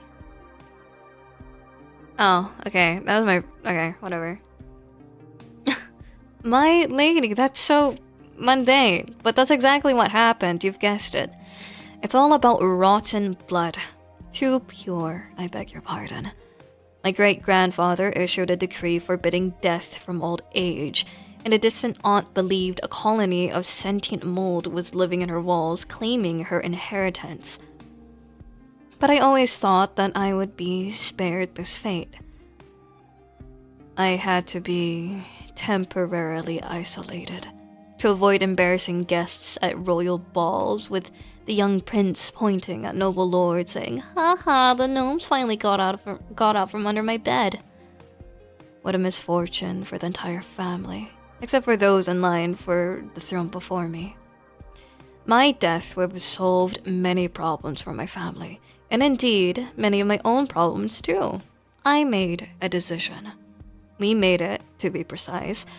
There was already a whole council of us by then. However, Chaos had other plans. A god, a goddess, a cosmic clerical error. I don't know. Something ancient and terribly bored found itself a new source of entertainment. It offered me a throne, my own corner of reality to rule, where the fragments of my mind would become the laws of the land. No more restrictions or pants for my subjects if I wished. My subjects, at first they disagreed, but then they came to terms, or their minds were changed to fit the new realities. And here I am. A dramatic silence ensues. Perhaps I'm the first being to hear the story in the centuries of his existence. I must choose my next words carefully.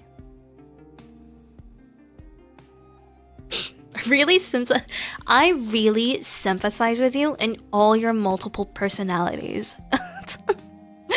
Thank you for your story. So you're still in a cage. It must be rather lonely there. Will you give me a tip? I mean, that makes it seem like I don't care. But let's do that.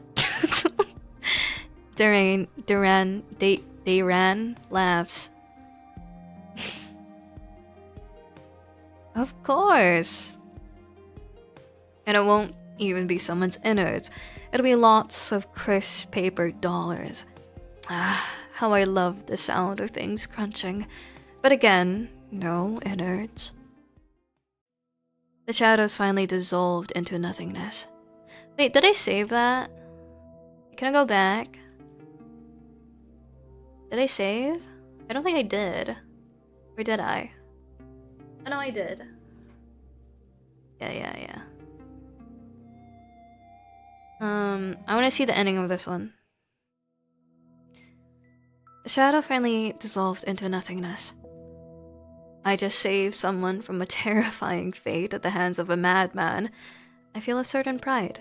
It will be a pleasant addition to the horror I felt for the past hour. I am afraid royal duties await me. Our time is up. I shall send you back. Hi, mate Ma. I rise from the chair. I squeeze my eyes shut. The light is blinding even with my eyes closed. So unusual after all this darkness. You wake up. Wow. Good. I mean, it's not even the next day for you yet. You're like a few hours behind. So it's not morning yet. It's not the new day yet for you. The light is blinding even with my eyes closed. So unusual after all this darkness. The jar is full of money! It was all worth it! Let's go! Greetings, organism. How is your work progressing? I see. First transaction was successful. Acceptable. This still doesn't save you from the threat of cleaning sanitary facilities, but it's a wonderful starting point for your entire tiny life. I don't know why I gave this tentacle monster this voice. I feel like it matches.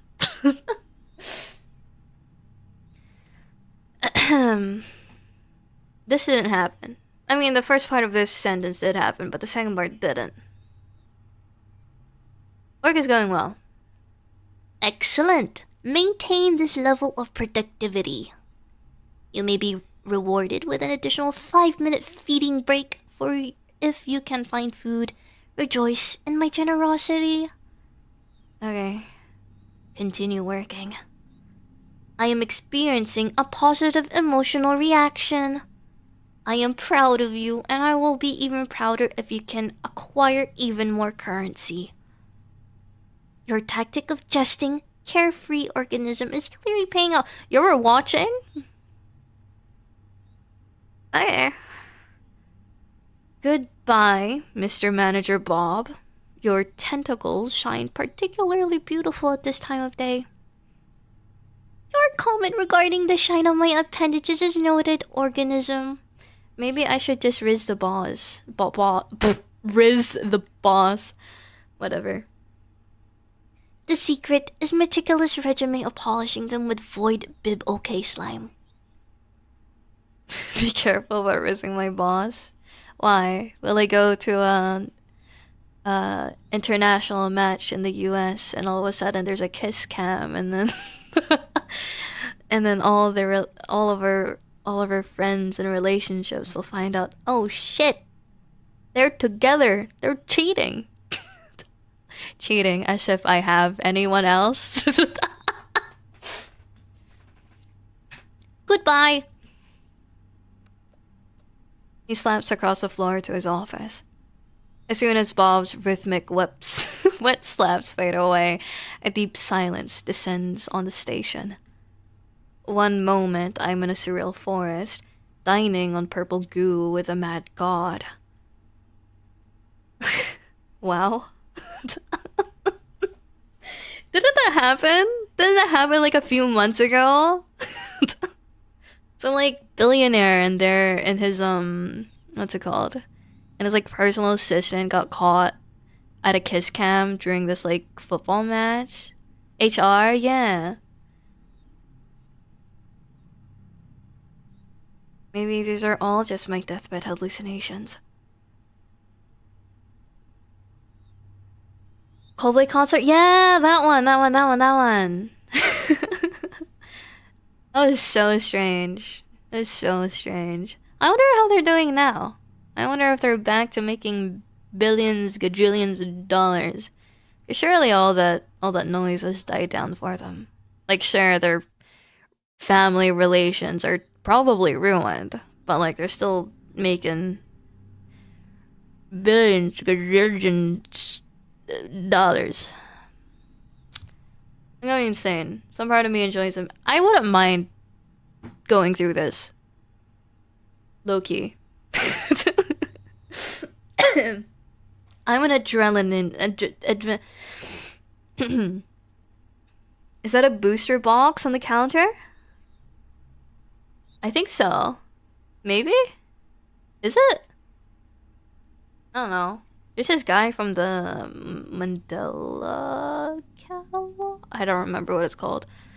I don't remember what that ARG YouTube thing was called. Pretty sure they got fired? Yeah, but like, what are they doing now? I don't care that much. Maybe I'll find out in passing, but I don't care enough to search it up myself.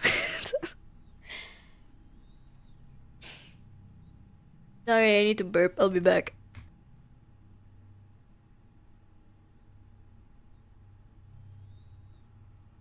Oh yeah, I'm back. In a drawing of a Mexican in a compromising pose? What? Where? Hey, let me. Where is it? Where are you looking? I'm trying to look for it. Where are you? Where is it? What are you looking at? Are you looking at a different monitor? Under the gnome? What? How is it a... What? How?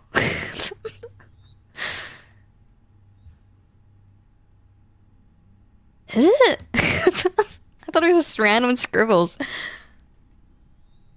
Disgusting. I have to deal with that too. In the midst of my contemplation, terrifying sounds emanate from my boss's office. Unfair bills. Unacceptably large numbers. Of course.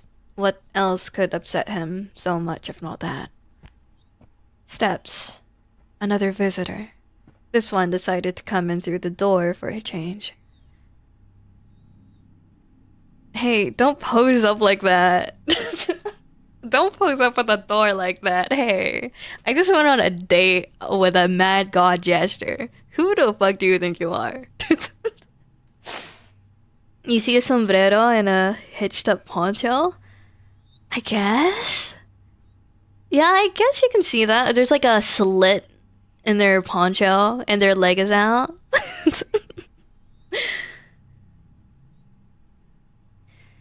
He seems unwell. Oh, so he's not just posing for the sake of aura. He's leaned up against that door frame because he's injured. My bad. My bad. We're moving on anyways. I hope he doesn't knock over my shelves of shampoo with jojoba oil and delicate lilies on his way. That's so specific. Are you okay? He's not just unwell, he looks like hell. Literally. All the skin on the left side of his the bit is torn off from his jaw to his temple. I swallow nervously. What kind of meat grinder has this guy been through? He looks like someone who could rip me apart if he doesn't like what he hears. I need to be careful if I don't want to become the next victim. How's life, sir? Shoots me.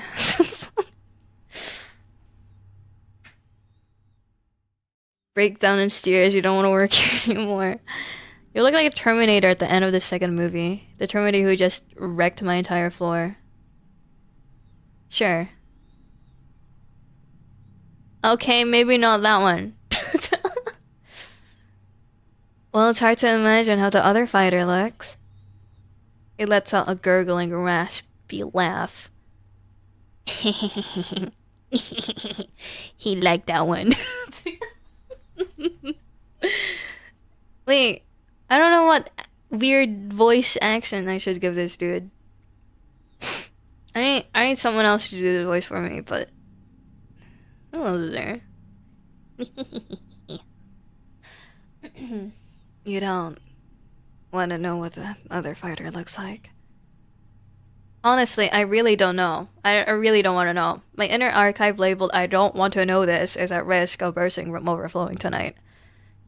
Words clearly come to him with great difficulty, which is probably not surprising for a man without half of a face. He clears his throat, but that doesn't help much. I need blood. He tried to smile. It would be charming if he still had all the necessary muscles for that. Now it will haunt me in my nightmares, among other things. The client pauses again, briefly to clear his throat. You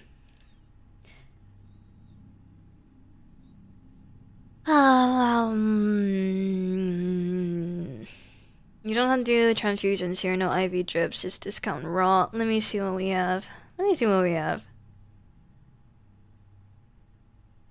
Don't call me pet names. We only just met. I'm just doing a customer service thing. Like, this is like my first 2 hours at the job. I don't know what our stock is. So let me take a look at least. Okay? Just in case. He suddenly leans forward, boring into me with his remaining eye. Go and find me some goddamn blood. Okay, fine, I'm doing that. Jeez. A strange pressure builds in my head, and the edges of my vision blur. An unyielding command blossoms in the center of my mind. I was gonna go fucking do it. You don't need to go mind control me, Mr. Fucking definitely not a vampire. I don't know why, but I feel an incredibly strong urge to find blood right now. My client is covered in blood, but still hungry. Maybe he fought with something inedible, or is it his own? I found myself in the storeroom, a tangled labyrinth of shelves reaching up to the ceiling, stuffed with boxes, crates, and mysterious cans. In the corner, something rustled and snorted suspiciously. So, where could the blood be? I need to think fast. He's not going to wait forever. Right now, I'm at the very beginning of this crazy place. Food for mouth?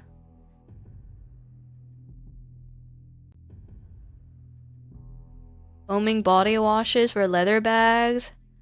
I mean, it's for eating, right? Or should I call for the manager? Or does he not care? Let's save. I can always go back anyways. Food for mouth section. These signs are driving me insane.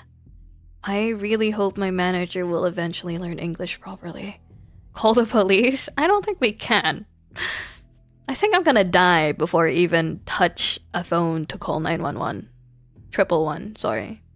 Americanized my fucking brain. I'm surrounded by pure madness of anxious packaging, and even in front of the department entrances, there's some baby food for cyborgs piled up.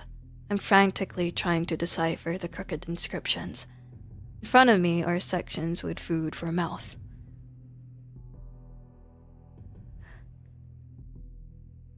Infused nutritional flows? That seems liquidy.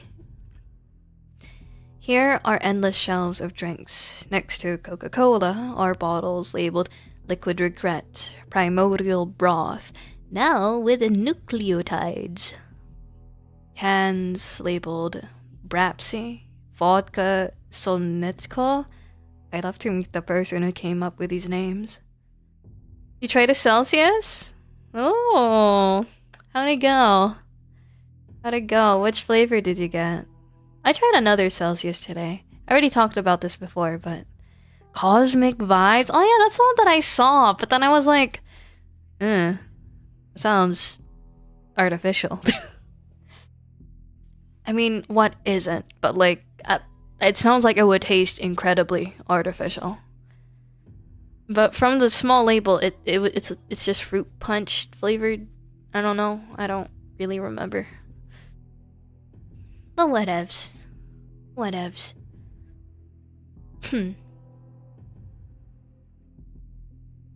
Ah, okay. I'm gonna try the other ones. So far, I've only tried 2 flavors, which is the mango one and the watermelon and lemon one. And so far, I quite like the watermelon and lemon one. Mostly because it just it tastes like flavored Sprite.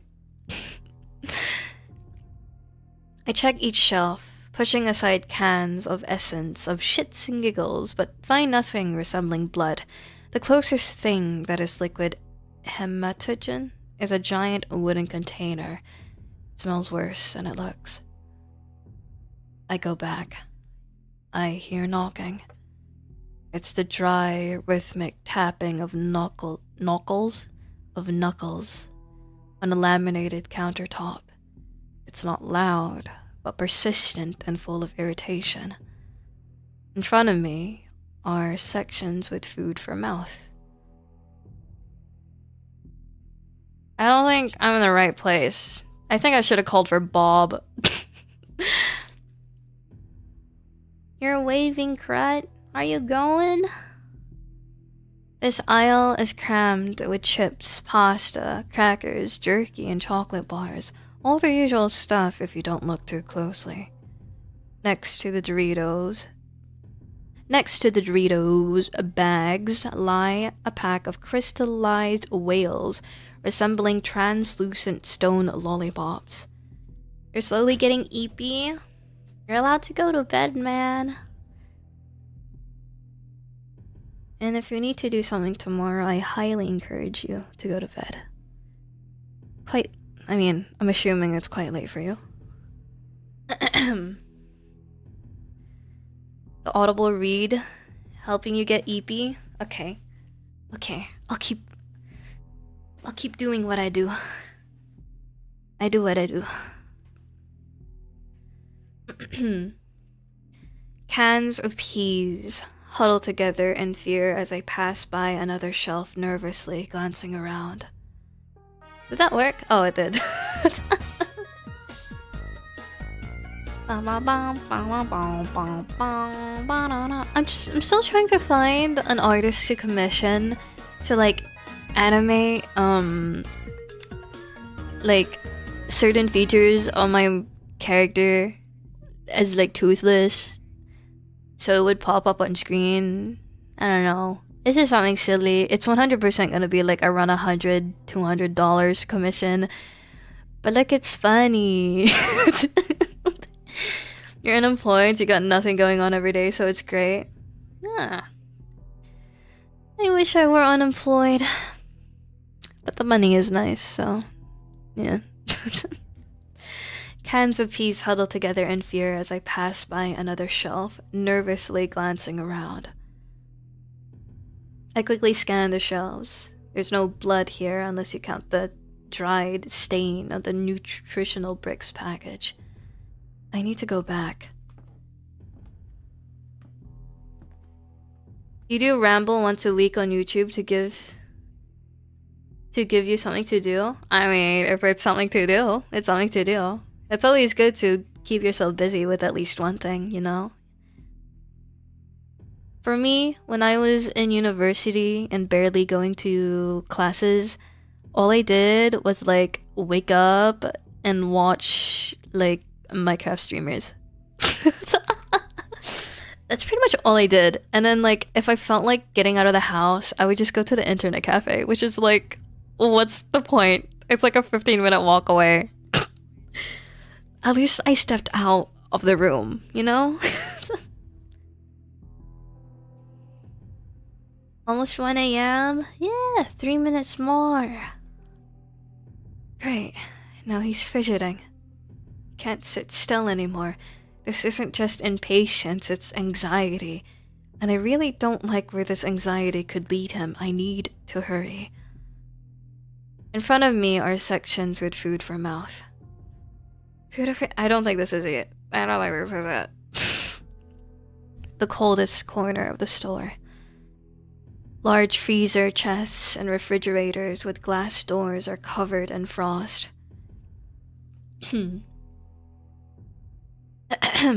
Next to the frozen pizza are gremlin cryo capsules, and among the buckets of ice cream you can find flavors like minty tritium, and liquid family.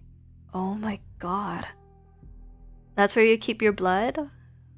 Food afraid of heat? A huge freezer chamber. Oh. Spare parts of human organisms. Isn't this it?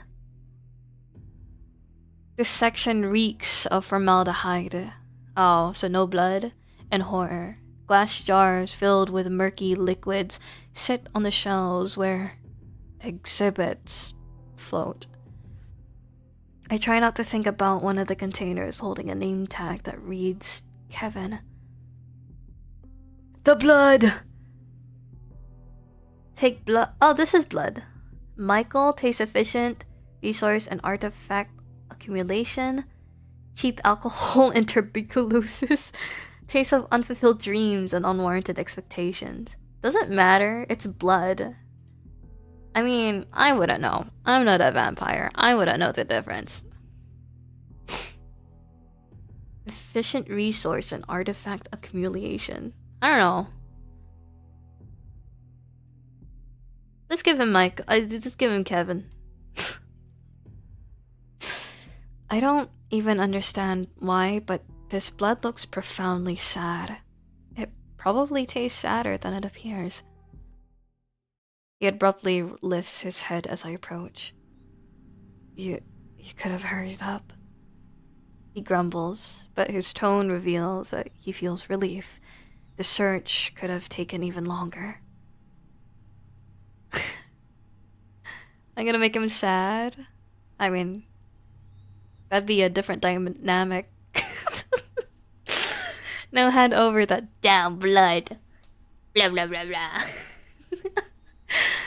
Having drained the jar with Kevin, he pulls it away from his lips. A strange expression crosses his face. Frowning, he peers at the label. Well, you're just a poor, sad bastard, Kevin. I've never drunk anything more pathetic in my life, and believe me, I once devoured a low-level office worker. The guy had, dreamed his whole life of being useful to someone, but in the end, he turned out to be as useful as my snack. So, did his dreams come true? Looks like it. So, I've drunk the blood of a virgin for the first time in my life. Honestly, it tastes worse than the usual stuff. I don't get what all these old-timers are so obsessed with. Cool. That you found human blood. Good job. You're sharp. You took longer to... What? Feel free to ask. I don't know what that means. Okay, whatever. He gives me a crooked smile from his newly restored roguelike. Okay, I want to see what it looks like. I'm going to wash my dirty face. Don't get bored. I wonder what he's gonna look like. While he's not here, I have a perfect opportunity to wipe away the blood. I'm just scrubbing a pool of blood on my first day of work. An interesting story for Reddit.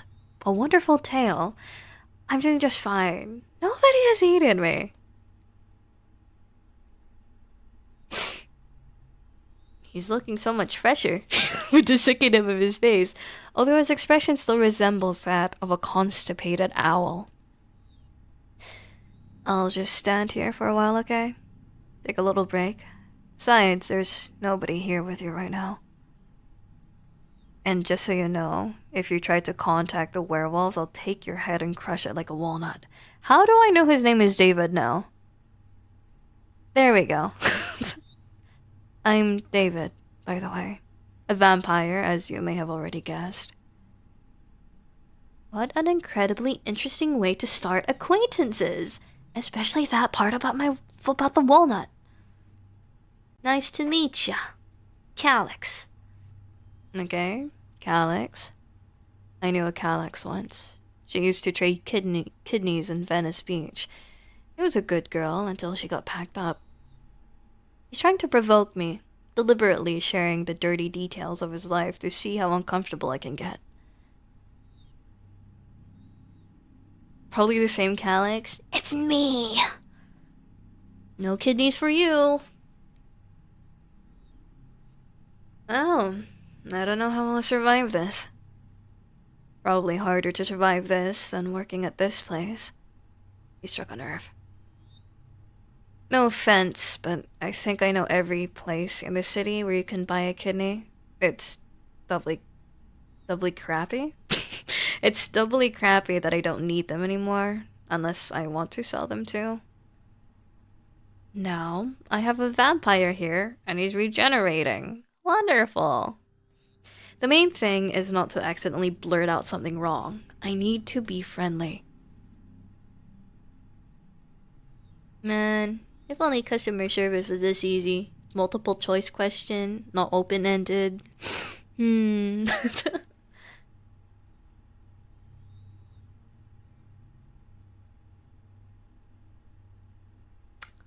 Since when do vampires wear leather jackets? Don't you guys prefer capes and ruffles anymore? Ruffles? The hell is that? I'm no Ruffles. What even is that? Some French insult? His expression is as if I suggested he'd wear a maid's outfit. He'll defend that worn leather monstrosity at the cost of his life. That's obvious. Ruffles are not just a piece of clothing. They are a concentrated strike right at the core of his cool vampire persona. I don't wear ruffles. I'm just 24 years old. What? No ruffles. David slightly grimaces as he moves his hand. Is it a Christian or Christian Dior t-shirt? I don't know. Is it? Does it look like it? Does it? Oh, whatever. Damn mutts. Probably not all the wounds have healed completely, and does being a vampire doctor fall under my duties? I think Bob said it was mandatory. Let me help. Actually, no. Let's be super honest. Let me help. Because it's my job. My shitty minimum wage job. To do so. David lets out a dry chuckle. Wow, what honesty. What if the creature doesn't want your treatment, Dr. Cox? What? It's just a couple of scratches and a little piece of ass that will grow back on its own. I'm fine.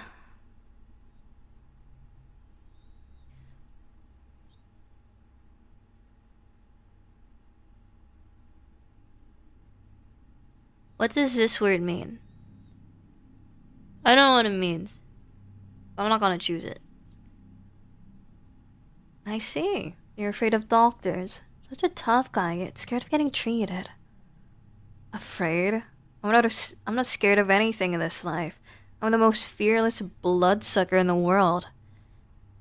I'm not afraid of some nurse with crooked hands.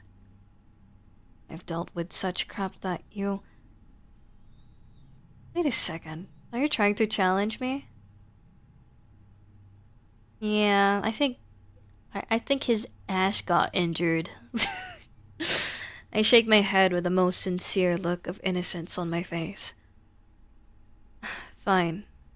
Hand over your first aid kit. If another werewolf isn't hiding in there, I have no reason to worry. I decide to keep quiet about the very real possibility that there might actually be a werewolf hiding in there. I'm not sure of anything at this cursed gas station. Average 24-year-old. He's still young. He's still looking for himself. He's still discovering. Get your band-aids with Dr. Chocula or whatever you're selling. Why? Okay, whatever. David sheds his jacket, shirt, and t-shirt, then settles onto a squeaky stool next to the counter. He's about to face a serious trial. You're 23, so you can't talk. Staying in a vulnerable position for a few minutes. For some reason, cruel fate hasn't made him claw-proof. He certainly looks like he was just thrown into a blender. Judging by those bullet scars, he has quite an interesting past. Or maybe he was attacked by werewolf cowboys with guns. Most likely the former. By the way, I didn't know that corpses have doctors too. I thought only that... I can't read. I thought the only doctor available to me now is a coroner. His body reminds you of Geralt? Who dat?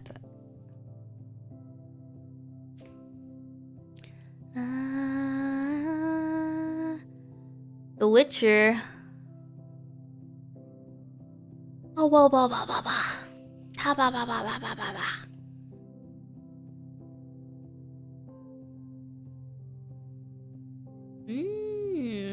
He does have a lot of scars. In certain pictures that I'm seeing now.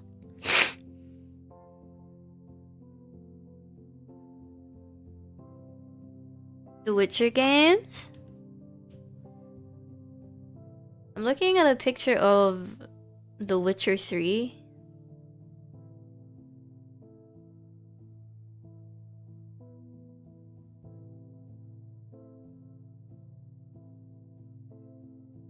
There's just one of Geralt with thumbs up. He has his thumbs up. He looks very polite in that photo.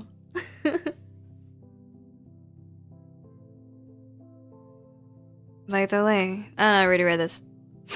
I'm rummaging through the necromancy kit that was sitting under the counter. It's a heavy military-style metal box with a faded label reading, Kit for Alternatively Living Organisms. Inside, besides standard bandages, there are some strange items. Silver tweezers, vials of thick, glowing liquid, additional fingers, and, of course, an instruction manual. A cheap, laminated brochure stained with something that looks like coffee. In the instructions, the first point states, determine whether you are dealing with a zombie. Ask your alternatively living subject if they ever wanted to eat someone's brains. Hi, Rainer! Thank you for the head pat. Clearly not a zombie, bro. He glances skeptically at the pictures flashing in the instructions as I flip it over. Zombies, necromancers, abominations made of bones, flesh, and cabbage twirl in front of his face like a mesmerizing kaleidoscope. All of this lives in the city sewers? I don't know how you're gonna use the bathroom now. It would be great if he didn't notice that. Why do I have to deal with all this? I steal a glance at my visitor. I wonder if werewolves just clawed him up or if he managed to kill someone too.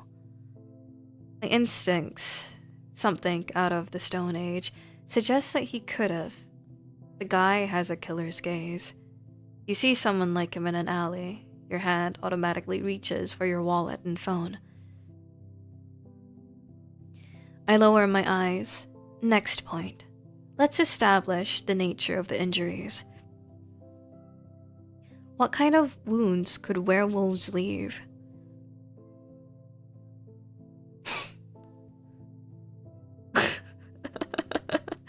It seems the damage was psychological. Tell me about your tragic past, as it says in the handbook. Trust. Now let's just treat him. Let's just treat him. David listens to this with the pride of a true soldier.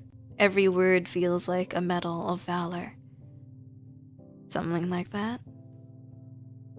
He said it as if he didn't care, but I know better. Wounds from a real rabid beast. Who's a good little vampire? You really need to stop these fights. They won't lead to anything good. I mean, if they stop, then I won't get money for them to come back. So let's move on. My boss's ambitions are rubbing off on me. I read through what medication I need and grabbed the regenerating extract for alternatively living life forms. Now all that's left is to apply this stuff. I dip my fingers in the jar and... Suddenly he grabs my hand. Do something wrong and I'll rip your tonsils out through your ass. That's a very far reach. Why not ignore what I'm about to say? We're moving on.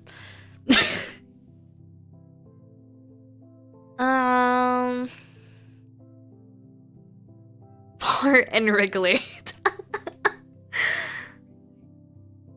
No way, I'm a pathetic, miserable, harmless cashier. Whatever would I be able to do to you? Whatever. You know, you have this fantastic talent for coming with threats. You should write scripts for action movies. Lots of twists and turns. If you touch me, the boss will rip your soul through your ass. Really? It's hard to pull my hand away when dealing with a creature of such strength. I brace myself, but his grip doesn't budge an inch. He's clearly amused by my struggle. To be honest, I'm not sure if Bob will even back me up, shouldn't he? Don't squirm. I don't like hurting other people, but I can. Just do your job well and everything will be fine, alright? I apply this black goo to the wound. A puff of steam rises from the wound and the air starts to smell like something is frying. It's probably very painful, but David remains calm. Not a single complaint, which is surprising. Really? Wait, I need to look at a blah, blah, blah. Let me go back to the server. Let me see. Where is it? Little guys. Little guys.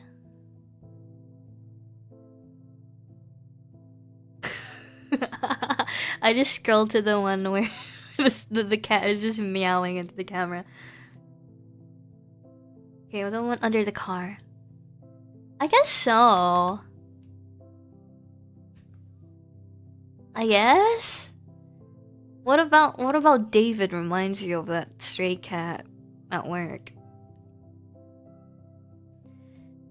I hope it's not from your squid manager. Well, we all hope for that, buddy. Pour more goo. Goo him up more. My hands jerk accidentally, and a generous dollop of black goo splats right in the center of the massive wound. The hissing grows louder and the smoke thickens. His demeanor? I guess. David grits his teeth. The tough guy is helpless. He can't tell the act of revenge from a medical procedure. The ointment punishes him for all his sins. You always have to pull the bindies? Oh, isn't that the little spiky ball things? They're really annoying. Oh, yeah, those. I hate those. I went through a field of them once. Thank God I was wearing jeans. My goodness. This is a dating sim, you knew it. And I'm not complaining. My favorite so far is a fucking gestured god of whatever his title was. But he's the most interesting one. This one is just a tough guy. Tough guy. I'm misunderstood. I have dark past and I'm hiding it by fighting things. Tough guy.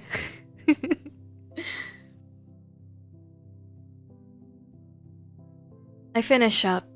Surprisingly, the wounds really are healing. The scars won't beautify this man. Why are you doing all this? For money! But let's see what my options are. The question is asked in an astonishingly serious tone. He's driving me crazy. Even more than that clown from earlier, it seems. I just want to help. You want tips? I don't want to help. Truth. You're an angel of mercy. These are my work obligations. If it weren't for them, I wouldn't bother you. This one. I told him the truth first. I'm still gonna tell him the truth.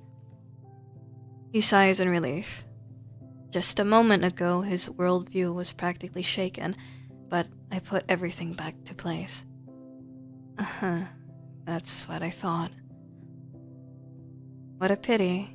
You still have to do your job. And just 5 minutes ago, this ape didn't even want to get treated. David silently starts getting dressed. Not a word of thanks, not even a dry nod. What a pig. He's the Sasuke to my Sakura? What?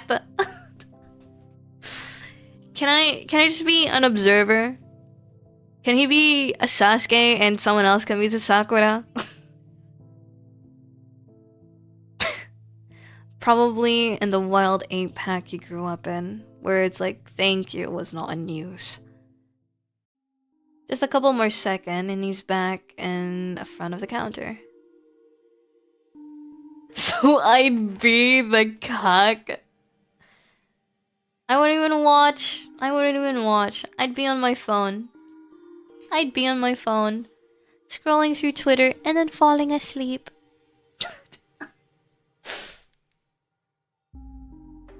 So, the client is fed. I mean, I guess I did say observer, but like, I don't want to watch. Like, do I need to be in the same room? Can I just leave? Can I go back to my house? Why am I even here with them? How did I get in this situation? And yet he's still here, not putting any money on the counter, and the tip jar is lacking. Look at him. He's supposed to be full of energy, but instead he looks lost. So, was I supposed to raise him up so he could give me money? Is that the moral of the story here? I mean, I guess that's slightly true for, like, certain jobs and customer service, but, like... David is in deep in thought, in that dark, gloomy little place that occupies his mind.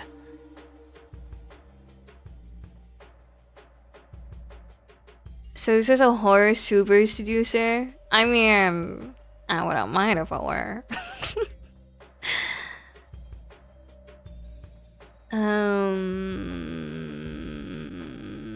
Are you planning to pitch a 10 here? Can I do anything else for you, dude?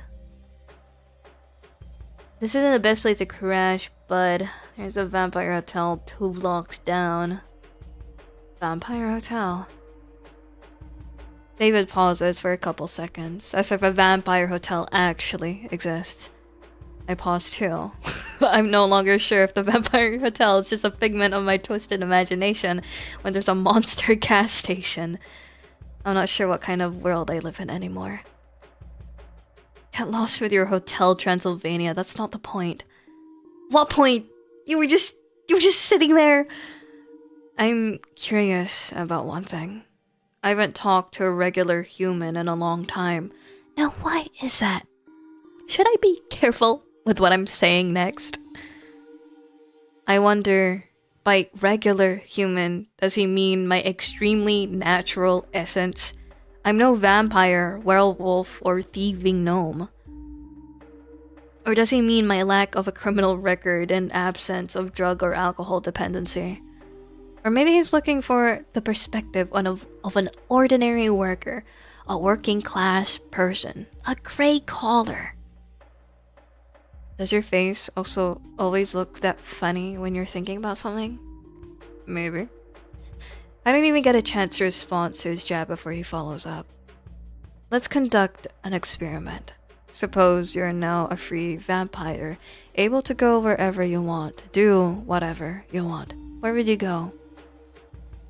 David looks at me expectantly. Probably the internet cafe. Back home. I don't know. Can you find everyone who wronged you in your life and get revenge? Well, I mean, he says he's free. I'm assuming he's killed people to make himself be free. Isn't that his revenge already? Unless there's more people that he's wanting to kill. A lot of things depend on... I guess I can ask all of these and then end it here. What kind of superpowers do vampires get? A whole lot. We're practically a superhero league. I'm sure it never crossed your mind that in reality, bloodsuckers can be way scarier than in sappy movies for girls. Looks like he's watched Twilight. Interesting. Some of us not only drink human blood, but also capture people to experiment on them. They turn human bodies into a real nightmare of flesh and bones. Dr. Moreau couldn't even imagine. And there are vampire sorcerers who can rip your soul out of your body and make you work for them for eternity. Literally. Seems like I already have one of those sorcerers. His name is Bob. He's checking his bills. There he is. I wonder what inner strength it took David not to flinch. And there are those who can make your head explode. Literally. With just a glance. But not all of us are such wicked bastards. We don't even have to kill a person to eat. Just drink a little, instead of gorging yourself like a pig at the throw. But some don't care. They just drain all the blood and splash it everywhere. The forensics team is baffled why the person turned into a sprinkler before dying. He seems to enjoy talking about how cool vampires are. Can vampires open beer cans with their minds?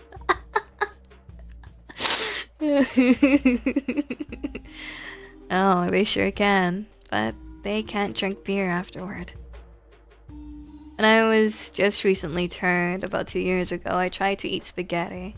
Not the smartest decision.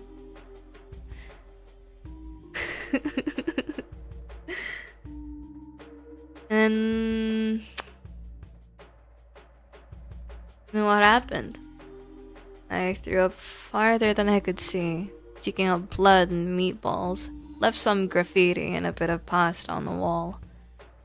The guy who cleaned it up probably thought a whole spaghetti monster exploded in the alley. Mamma mia! No more pasta pizza? No more delicious food? That's terrible. You got it. Exactly. I miss pizza. My buddy used to say you always have to sacrifice something. In our case, it's pizza. Sounds silly, of course, but in reality, it sucks. Still, you get used to it over time. Let's go. I can see he's lying. David lives in a spaghetti-less hell. What kind of monster would doom someone to that? You can still order food delivery, by the way. Just this time, meet the delivery guy. Question, did he put pineapple in his pizza or not? I don't know. There was no option to ask that. He seems to enjoy talking about how cool vampires are. And which all of the superpowers do you have? I've got a decent list of what I can do. I'm not complaining. Imagine it. You never get tired. You can party all night long. Fuck all night long. I mean, I would just play games all night long. But that's you. That's you, my guy. You're stronger than 10 thugs combined. Well, except for 10 werewolf thugs. That might take some effort. If you want to shrink down and fly somewhere, you can turn into a tiny bat. That's cool. Metamorphosizing is very cool. I don't know how that would... I mean, it would never work in real life, but like... Still, the concept is very cool. Your reflexes become 100 times sharper. You feel everything. You see everything. You can hear a rat piss a block away. I don't want to hear what rats are up to. Oh, Lord, that's just an idiom. You can ignore it if you want. All vampires would go insane if that was true. Do I look like a madman? Politely, I decided to stay silent. He continues. And finally, you can make people do anything you want. Absolutely anything. Are you sure that last one is due to your vampirism and not just because they're scared you'll beat them up? You'll smell a fart from the next city over. Oh my gosh. That's so not worth it. Not being able to eat normal human food and being able to smell all that. Dude. Man, I would not like that. I would get rid of whatever part of my brain that processes smells. Yeah. But then it would just regenerate. Oh no! No, it's not worth it! It's not worth it, man! David lets out a sharp, raspy laugh. You're right. Most law-abiding citizens avoid me by 100 miles. The working strategy in most cases, but sometimes you need a subtle approach, you know? The word subtle from this guy sounds almost comical. It's one thing to scare someone shitless. They give in just to avoid being harmed. It's another when they act with full of confidence. It's another when they act with full confidence that it's what they want. Does that make sense to you guys, or am I just weird processing and reading that weird? Whatever, we're moving on. They don't even like. I understand what he's trying to say, but like the way it was. Okay, whatever. We're moving on. They don't even realize they're just vampire pawns now. Yeah, I think I get it. He's pulled that trick on me too. David smiles, but this time the smile is strained. These are all words of someone stuck in a web of artificial connections and ass-related threats. Fear and supernatural compulsion aren't the best foundations for a strong friendship. When they act in confidence that it is just what they want. Ah, okay. David, you're a creature stuck in a web of artificial connections and ass-related threats. Your whole life is based on lies. That's so dramatic. I don't think... Dude, I think he just wants to hang out with someone who's normal. I can enchant friends for myself? Yay! He lets out a quiet chuckle. Yeah, I've been live. I've been live for the past almost 3 hours now. Hello, Shadow. Hi. Well, it's just supposed to be a horror game, but it's a horror... It's feeling more like a horror-themed dating sim. So far, we've kind of not really... There is a stream notification on the Discord, no? There is one. In the live announcement tab. And then you can follow it. And I think that'll, like, ping you. I mean, I personally don't have it on for myself because it's not a ping! What? Man.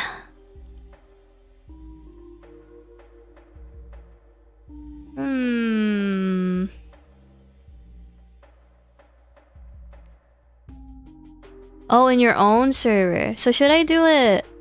Oh, so if I do following it, send to Honey Villain Library, should I put it into general and maybe it'll go there? I'm not very well versed at all. I'm not at all. Like literally, I made the server, I made the channels, and then one of my mods added the Notify Me app. So like, I don't know how to do it. And then I added the welcome bot Mimu, but that's all I use Mimu for. Mimu can do so much more, but I'm too lazy to search that up. I'm not that motivated. Get me stream cord? Maybe. Wait, I'm pretty sure it's someone that I'm... Wait, let me find...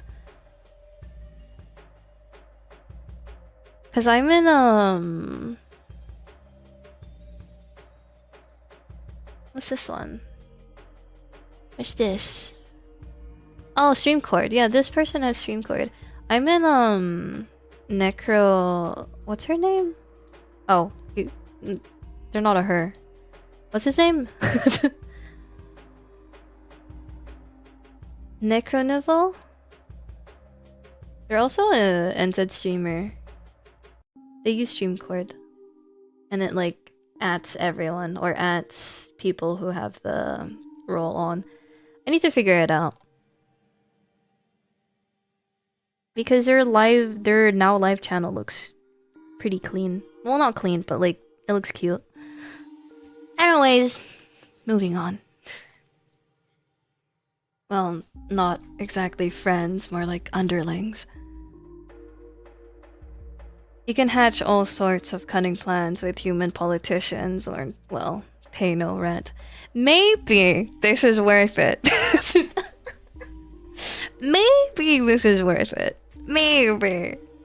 Sacrificing normal food and being able to smell a fart from a mile away just so I don't have to pay rent or for anything. The last part sounds like music to my ears. That's what I'm saying. He seems to enjoy talking about how cool vampires are. Okay. Back to my questions. There's so many more questions.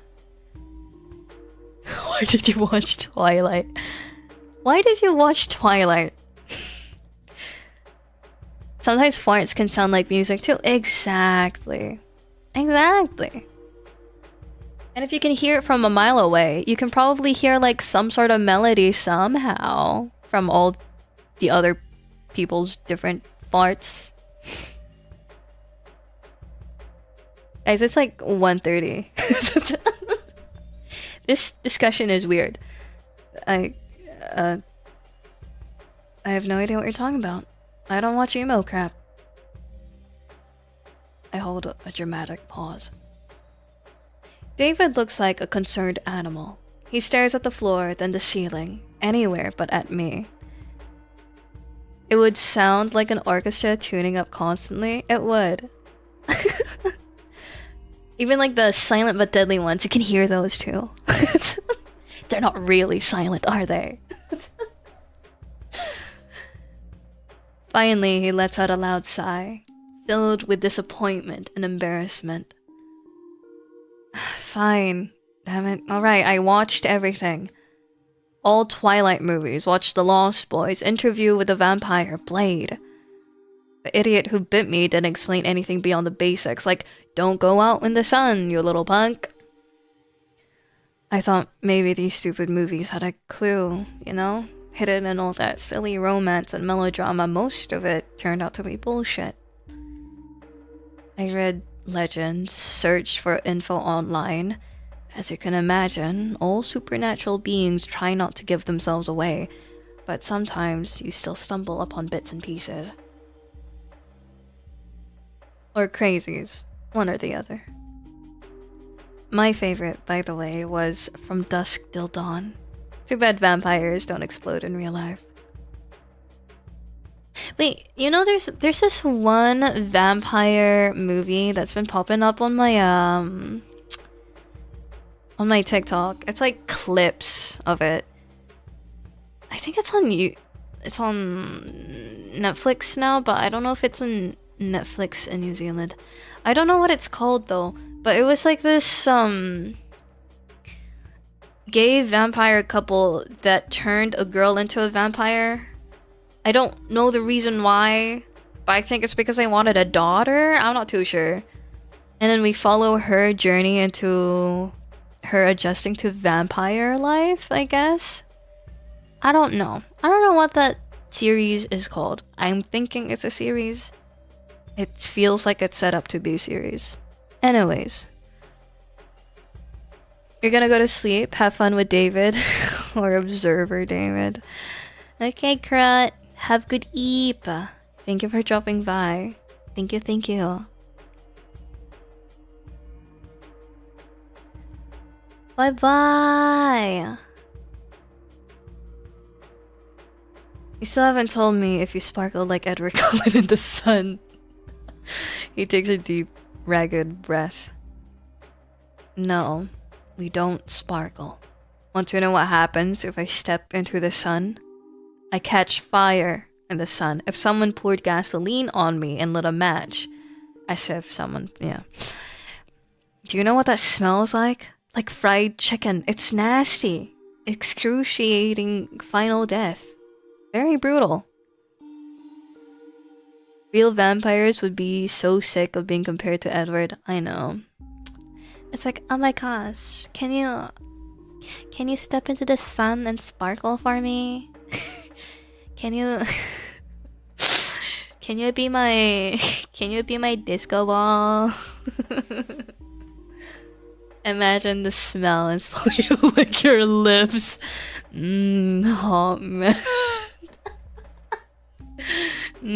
Hot man. Shake your head. Terrible. However, let me ask you one more thing.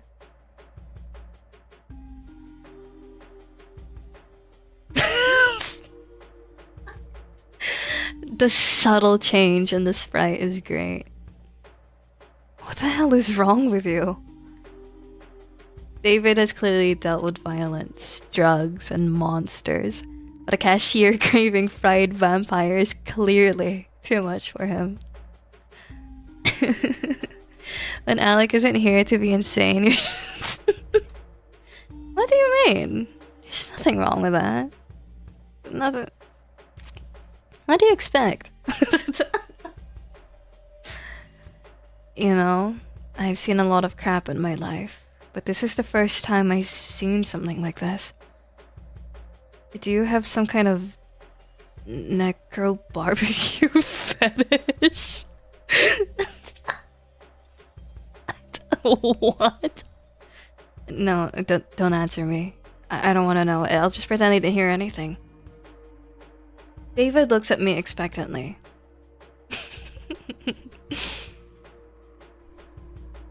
What weakness will I have? Well, no more tanning. That's fine. That's okay. No reflections in the mirrors. That's not as fine. If you were ugly before, it's actually a bonus, right? Yeah, but like, vanity is nice. You can enter without an invitation. Garlic doesn't bonus! I'm so happy! I'm so happy! I can have garlic! Holy water is trickier. Depends on the situation. A steak works, but piercing your chest would be quite the challenge. Piercing any part of you is quite the challenge, actually. Our skin is like steel, unless a particularly persistent werewolf comes along. Well, at least you can enter without invitation. No need for unnecessary chit-chat with people. David looks at me expectantly. Who were you before the bite? Why do you care? This question wasn't about me. Aw. Can you find everyone who wronged you in life and get revenge? Yeah, a lot of people think about that first. But it's a bad idea to leave a trail of bodies of people you were somehow connected to. And your head quickly fills with other things like, well, the fact you're dead and it's forever. So after you'd been turned, you didn't find everyone who bullied you in school and beat them up? I usually beat them up right at school. Ah. Okay. You might think I was some kind of bully, constantly pulling pranks, but I was actually quiet in class. Sure. Just messing around at the back of class like an invisible man. Until some jerk started picking on me. Once I smashed a globe over a guy's head because he mocked my sneakers. As if wearing clothes from Walmart made me worse than them. Good thing we don't have globes here. David looks at me expectantly. A lot of things depend on who exactly turned me into a vampire. Who vamped you? He doesn't answer right away. He furrows his brows. Several long minutes pass in silence. Some old stinking jerk. A lot is mixed into those 4 words. It's as if he both hates and mourns the old jerk. Probably that guy wasn't a contender for Father of the Year. I wait for him to continue, but he remains silent. He looks like an angry, cornered dog. It's unlikely he'll speak up on his own. Okay, what did your old stinking jerk do? Don't call him that. Don't you dare. The rage in his eyes shift to confusion, just for a brief moment before he looks away. I mean, yeah, call him whatever you want, including an old stinking jerk.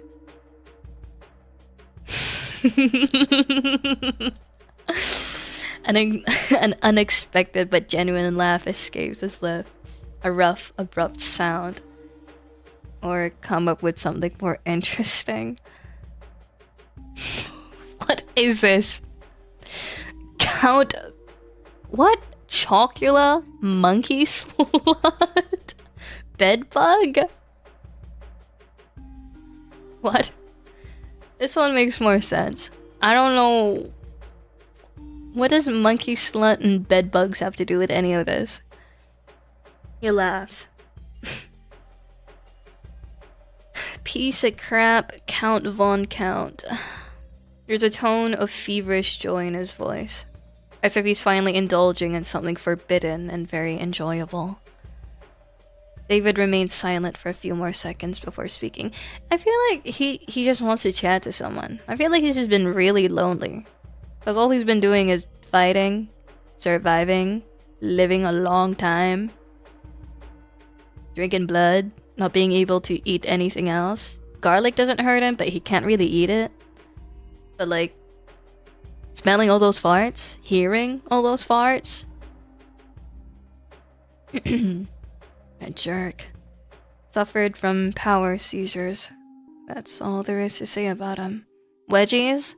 Yeah, I guess.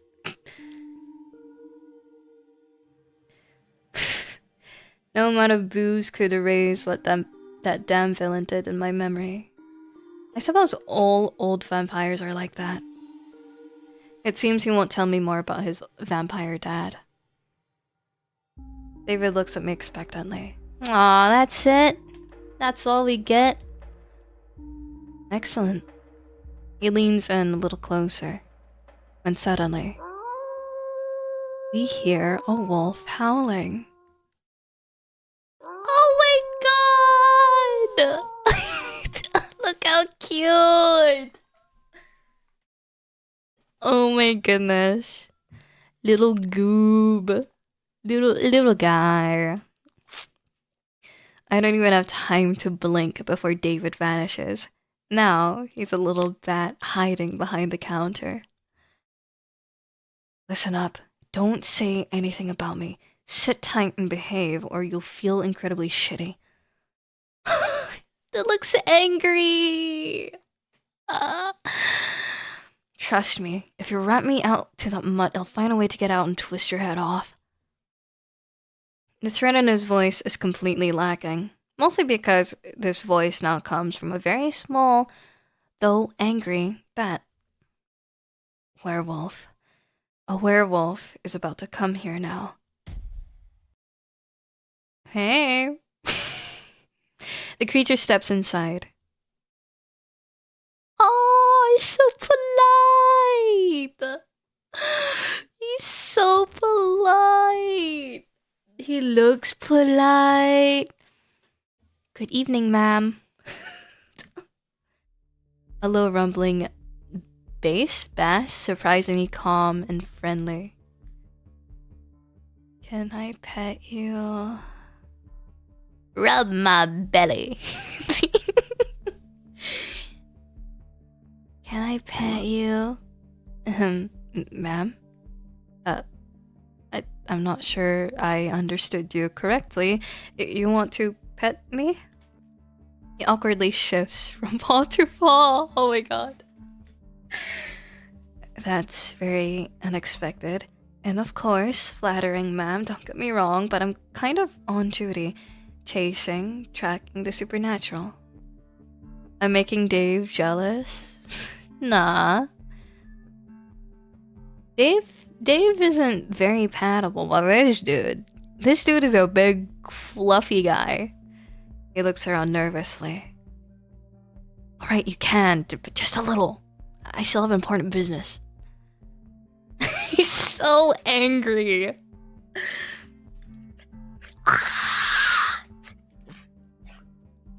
This is so cute. I reach out and pet him. The fur is warm, soft, and thick. I immediately feel a low vibration. The werewolf is quietly, silently purring. At first, it's barely noticeable movement, but then his short, fluffy tail starts to wag slowly but confidently from side to side. He's a good boy. A very, very big but good boy. He deserves praise. I'm the Princess Mononoke of this gas station. Although David doesn't seem thrilled, I pull my hand back. It's over. Thank you, ma'am. It's been a while since I've been... Anyway, thank you. So, getting back to the purpose of my visit. What? It wasn't really ASMR. Apologies for this sudden intrusion. Edward, you can just call me Eddie. We're chasing down a certain pest. You haven't seen a vampire around here by chance, have you? You know, young, a bit scruffy, wearing a leather jacket. You see, here's the story. One of our packs nearly took out a vampire sire and his offspring a few hours ago. It was a tough battle. We suffered losses. We tried to track them and found one of them, well, more like a pile of ash, where he once lay. It seems one bloodsucker off the other when he was weakened. Their family values are quite lacking. It seems patricide has occurred. David didn't tell me anything about it. Your secret's been revealed. I'm gonna keep talking to this dude, and you're gonna feel awkward about it. And then I'm gonna confront you. Probably.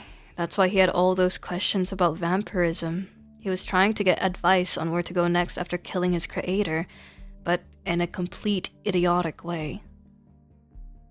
You see, ma'am, vampires are parasites on the body of our society.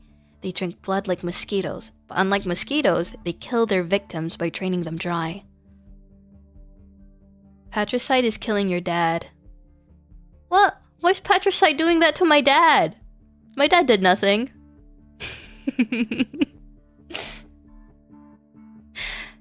They languish in boredom with their immortality, and thus destroy human destinies. Play with them, torment them, and derive a semblance of pleasure from their suffering. They are devoid of true feeling.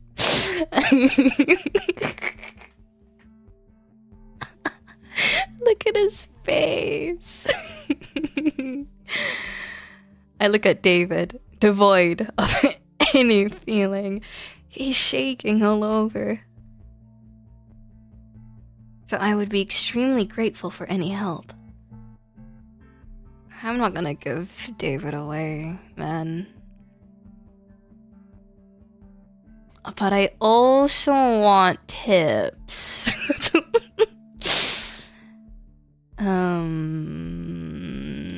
I don't want any of them to die. I'm here for my... let's be nice to everyone, man. That bastard threatened me 5 minutes ago, but now he's small, trembling, and helpless. He's my bastard. I force a smile and say I haven't seen anything. A quiet, peaceful night. Eddie examines me closely. He's probably catching a faint scent of blood, but my calm demeanor throws him off. Strange.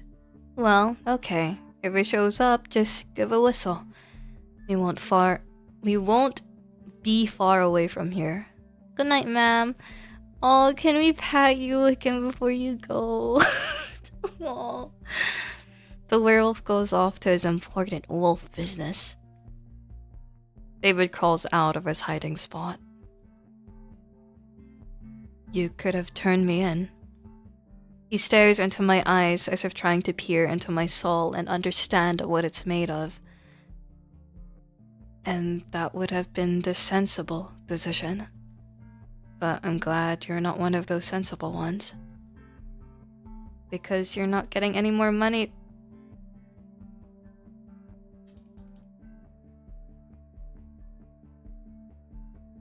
Blackmaid David.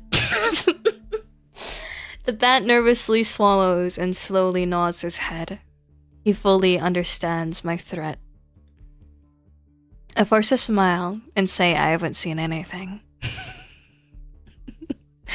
A quiet, peaceful night. Eddie examines me closely. He's probably catching a faint scent of blood, but my calm demeanor throws him off. Okay, we've read this already. David crawls on Mama. He throws a few bills into the jar. Heck yeah. Let's go! Here's your damn money. Choke on it. He leaves without saying goodbye.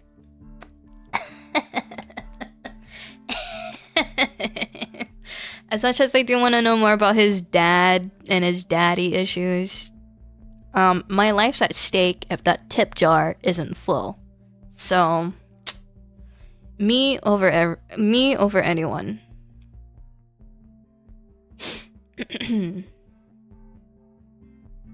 Will his fragile ego survive this blow? Maybe I'll find out. Either way, there's one less vampire at the gas station. Another satisfied customer. I survived another visitor.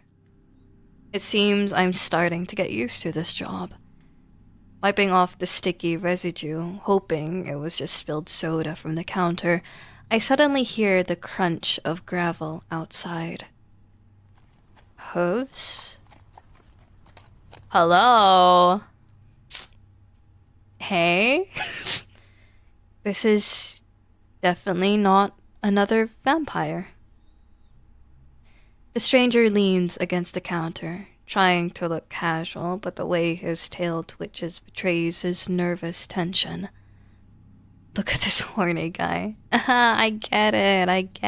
It's got 2 horns. Ah, he's horny. Hi. He clears his throat. Hello, babe. My name is Victor. Aren't your parents pirates by chance? What's he trying here?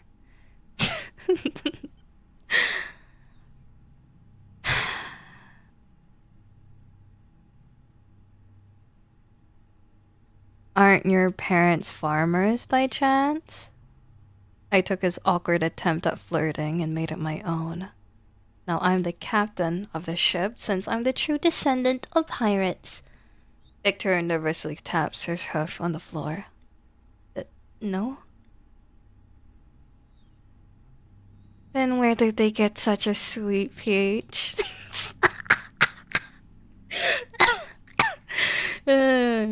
His face instantly lights up, so much so that even his ears are smoking, it seems.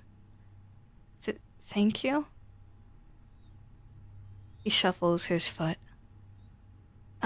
Miss, actually, I wanted to give you a compliment. I mean, to flirt. Victor makes vague gestures with his hands, as if trying to describe a complex mechanism that just exploded. It was all supposed to go completely differently. You were supposed to blush and giggle, and you broke it all. So he believes this was really supposed to work on real life people. His face is burning. Victor takes another deep, frantic breath. His stomach is growling so horribly. I hope this guy is okay. Is it really that bad? I mean, is my flirting technique really that terrible?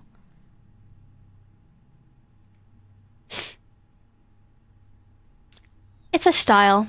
It's alright. It's okay. This might be the best compliment he's ever heard in his life. Probably the only one. You liked it? Aww. His voice mixes surprise, disbelief, and a shy glimmer of joy.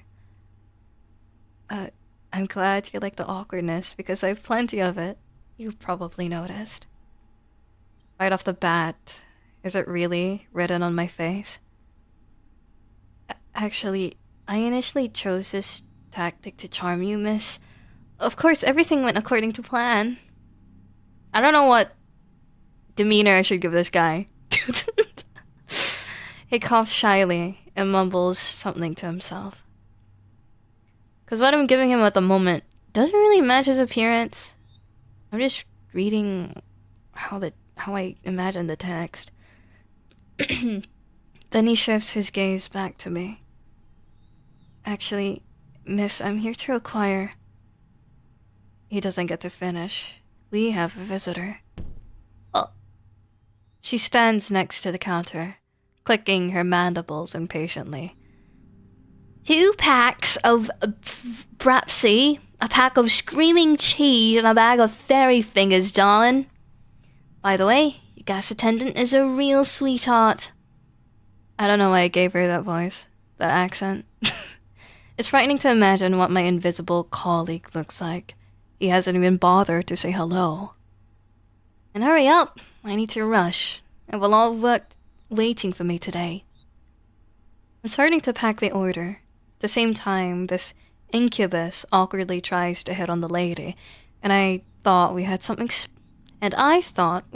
special. Apparently, the field Casanova decided to try his luck on a new victim. Wow, you seem, so busy and cool, ma'am. You must have a very wonderful job. She starts clicking her mandibles energetically, producing a buzzing sound that vaguely resembles laughter. Wonderful. Oh yes, wonderful. Wonderful for those who don't like to eat, sleep, or see their children grow up. I butchered that. I'm sorry. Really, the best job in all 9 worlds. Speaking of children. Oh, that's so cute. Victor barely recovers from her sarcasm when the lady immediately pulls a wallet out of her bag and unfolds it. Oh, there's even more! She loves her kids. She loves her kids so much. She's so cute. Over and over again. It seems endless. This is Gugu. He has his father's mandibles. Victor gazes into the abyss, and the abyss gazes back, revealing baby pictures. The seduction attempt has failed. Again. Like any mother, Lady Mantis loved her children and considered it her sacred duty to tell every passing incubus about them. This is Gugo. He's in his rebel phase right now. He's pierced his mandibles. Can you imagine? He makes such a racket when he eats. The image of a larva in a biker jacket makes me snort. It reminds me of David. And this is Gigi and Gaga. They're still larvae, but already so talented. What talents can larvae have? They just lie there and eat. I do too, though. Wait, don't think about that. You have very beautiful children, ma'am. All 20 of them. Incredibly cute. That's just the first wallet. Help him. I don't want to sit through this either. Oh, I got a bit carried away. I really am in a hurry. Here, your money, darling. Victor watches her disappear into the night, then turns to me with a grateful look. Thank you, miss. I couldn't handle 20 more kids. To be honest, I already broke down at the 8th. And I thought looking after a cat was hard. The lady left very little in tips. Probably all her money went to her children. Victor suddenly remembers he came here to buy something. However, my visitors rarely recall that. I need a book. Victor scans my stinking supernatural realm of discount rotten chocolate bars. It's, a guide for, well, you know, succubi and incubi. I can't remember what it's called, but I've definitely heard something about it. Could you take a look? It's definitely not for me. It's for my less experienced friend, because I'm, you know, an employee of the month in my lair. He wants some Morning Glory Milky Farm back. Sure he does. He didn't specify whether he was the most or the best. He was the worst or the best employee of the month. Well, you know, life force harvesting for tummies, or something like that. I hear him mumbling quietly to himself. Such a shame. I should have stayed home and rewatched Evangelion for the 10th time. I'm heading to the storage room. Just a few hours before, I was rushing around here looking for blood for a very hungry monster. Now all these vials, eyes, and tentacles seem less ominous. A gigantic, dead moth lies on top of one of the boxes. Aw, not a moth. Or perhaps it's just very tired. Yeah, that one. That one. I'm rummaging through the book section, deep in between a baboon metaphysics and limits of patience of your dead servants. I find the desired volume.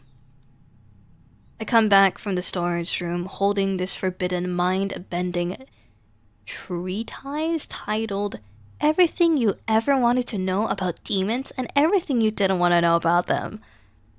Wow, this is definitely better than those PDF guides from various sites for... never mind who. Clearly not for the whole family.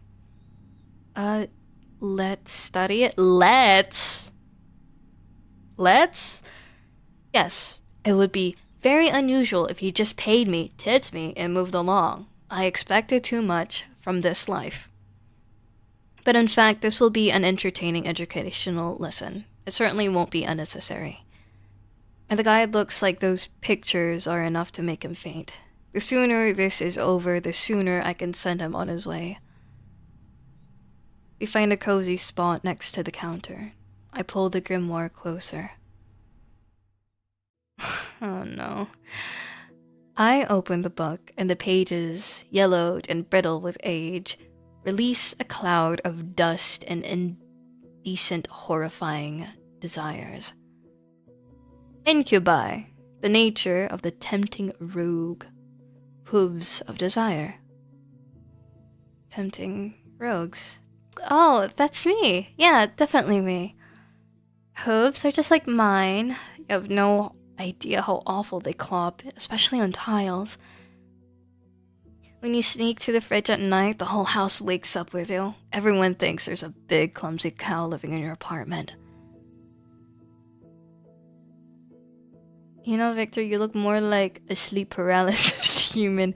I think really they're all purple. Sleep paralysis demon. What? No. It says here, it says incredible, chilling horror. I don't evoke horror at all. I'm the one who's constantly horrified by all these interactions with others. If I were appointed as a sleep paralysis demon... I butchered that.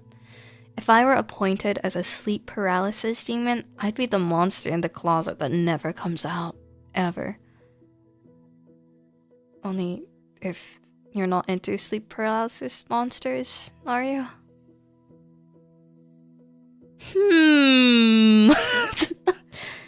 They're giving me the option to say yes.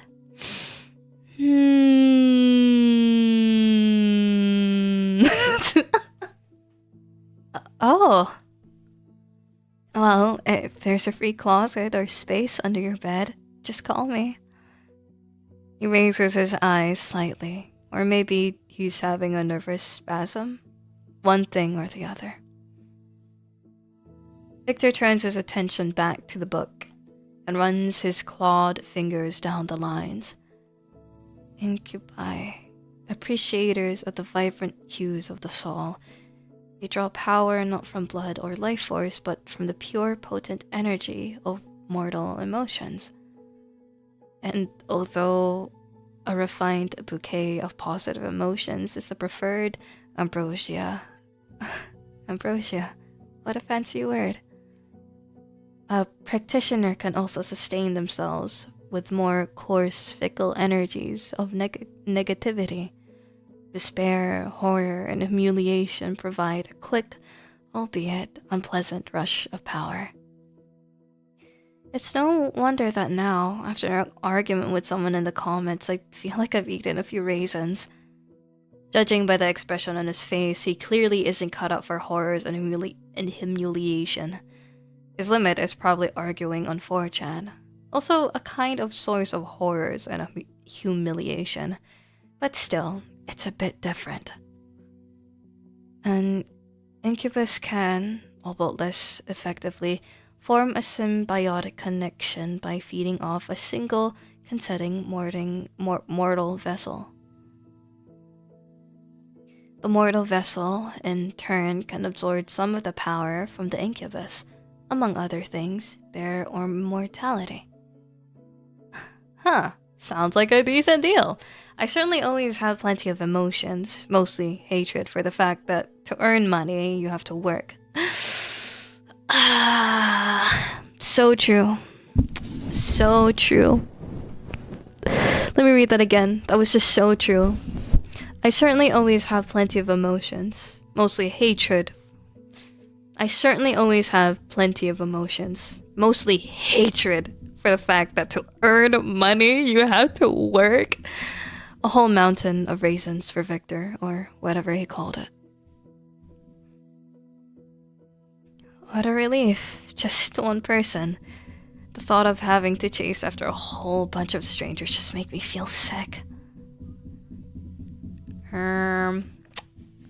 Strangers are the scariest thing right after rent. But I love communicating. Well, sometimes. Stay silent. I mean, I'm in between the two of these. But I guess this is... I don't know. Staying silent. Victor flips through the grimoire, reading the chapter titles.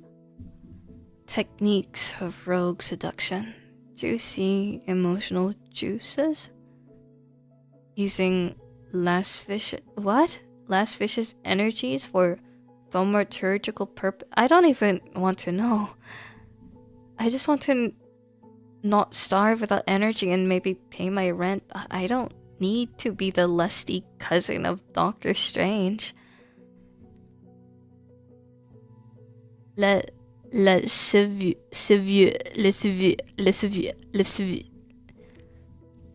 Oui, baguette.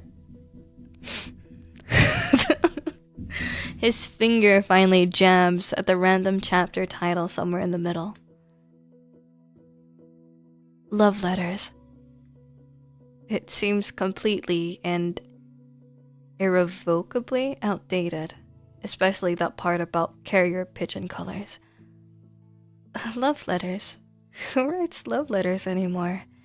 This should apply to text messages now, right? But this, is a good start. Let's work on this before moving to more complex seduction methods. He pulls out a pen from somewhere, a cheap ballpoint with a little anime cat charm on the end. I hand him a grease-stained napkin, like everything in this rotten place. The book says to convey aching adoration and a hint of forbidden love. Victor starts scribbling something on the napkin.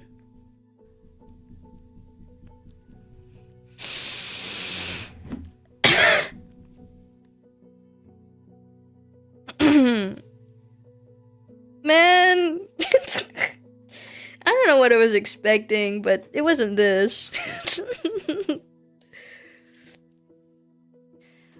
Maybe something like this? No, Victor. Try again. Victor, please. Try again. Yeah, I guess this really isn't the most aching thing in the world. He takes a less greasy napkin from me and starts drawing again. What about this? That's such a cute doodle. That's such a cute doodle, what the hell? Will you marry me and a funny kitty? Wonderful. That lonely, pain-filled tear is like the cherry on top. No, Victor.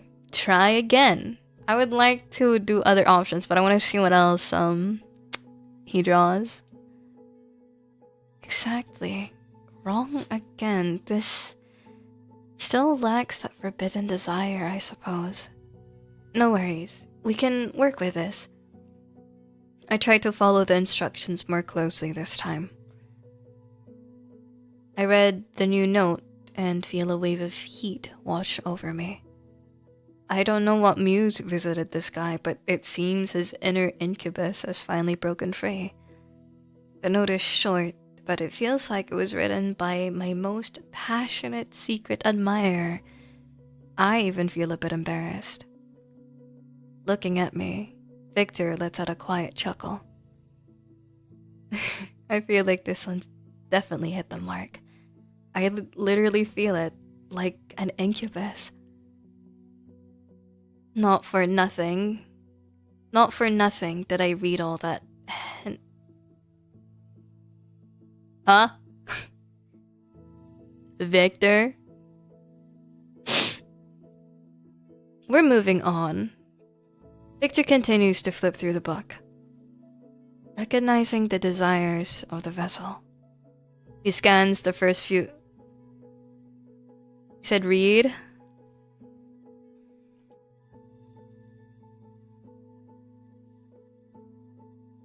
Not for nothing did I read all that. Yeah. He scans the first few lines of text. Wait, how do you read? How do you read that? I mean, I guess manga. But like still. He scans the first few lines of text. It's all about observing subtle hints, interpreting body language, and engaging in candid conversations to uncover the special nature of mortal, carnal desires. He glances at me. What does vessel Calix want? I don't want nothing, dude. I'm just being customer. The vessel wants money. This game knows me so well. The vessel wants stable. That's also pretty good. The vessel wants fame, love, and adoration. The vessel wants to become the new Sandro Botticelli. Not really. The vessel wants a simple human sofa and cuddles on it. Who doesn't? The vessel wants to leave work as soon as possible. Let's not linger, young man.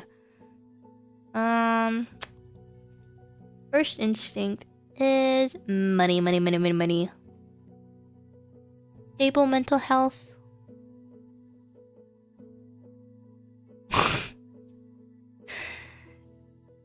He furrowed his brow sympathetically. I see a shadow of his own lonely soyjack meme illuminating existence in there. Yeah, I why did that increase? Well, there's a chapter on how to ease someone's anxiety. Sometimes conversations help too. Not like proper therapy, I suppose, but still. Not that I know anything about proper therapy. In any case, one can always become a source of relief. A constant, reliable source of relief. Or at least to take out your trash. Sometimes that's the most titanic burden to bear. Just don't look at me like that and don't say, sometimes I kind of trash that needs to be thrown out. That's not true. What? No, I would never. Would I? We continue to study this villainous seduction manual. The art of verbal seduction and slippery flattery. To his surprise, Victor finds no mention of the fact that pirate compliments work on living people. We examine the first paragraph where words are labeled as keys to the treasure chest of the heart, and flattery is described as a powerful aphrodisiac for the ego. It's all very dramatic, but the main idea is quite simple. Say nice things. Don't say unpleasant things. This is definitely outdated. If someone tells that his eyes are double gateways to the whatever that place is, I'll definitely get sprayed with pepper. And this, good lord, when I kiss you, I tremble like a paralyzed beggar. How is that even supposed to work? It's in France. Ah, oui, baguette. How is it that even supposed to work? No, that's too much even for me. That's also really weird to say.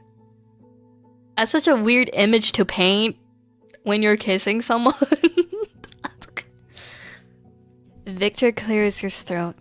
His gaze slides over me, trying to latch onto something particularly attractive about my appearance. You have very elegant ear shape. Oh, thank you. Thank you, man. Thanks, dude. Thanks, man. Thanks, Victor. No problem. I mean, they really are. They have a very elegant curve. Aesthetically pleasing. 11 out of 10 on the ear attractiveness scale. Okay. I guess it is 11 out of 10 because they're longer than usual. Way to rub it in, buddy. Ear on my head are an 11 out of 10. Will there ever be a happier day in my life? He takes a deep breath, gathering his courage for another compliment. Actually, I think you have a wonderful sense of humor. Like, nothing can really get to you, right? I mean, I wouldn't say nothing. Most people would scream, run away in horror, or fall into a true existential crisis. I'm the main joker of this greasy gas station. Should I be proud or horrified?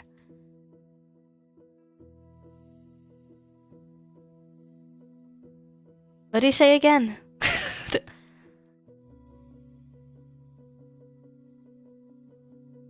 Oh, was it supposed to be a... Oh, I didn't even pick up on that. I thought it was just... Okay, whatever. Well, what doesn't kill us makes us stronger, right? From the look on his face, it's clear he'd rather choose immediate disintegration over this awkward social interaction. But he's genuinely pondering how to improve his approach. It will definitely be something more inventive next time. Maybe even surpass that compliment about the ears. Despite everything, he starts to relax. He's probably beginning to feel more comfortable around me. I would have never thought a monster would have to struggle with discomfort from interacting with a mortal soul, and not the other way around. Another chapter. How to be a mirror. I didn't know it could change. Oh, it's metaphorical. The text describes the principle of mirroring, subtly borrowing mannerisms, speech patterns, and even expressed opinions of the victim to create a sense of closeness and understanding. The path of least resistance to gaining mortal attachment. No. What about all that stuff about just be yourself and everything will work out? My mom lied to me, didn't she? With similar interests. What do ordinary people like? Football and the weather? Definitely not anime and Dark Souls. Discussing the brilliant soundtrack of Silent Hill with people is a bad idea, that's for sure. Alright, practice. The book says that practice is the key to success.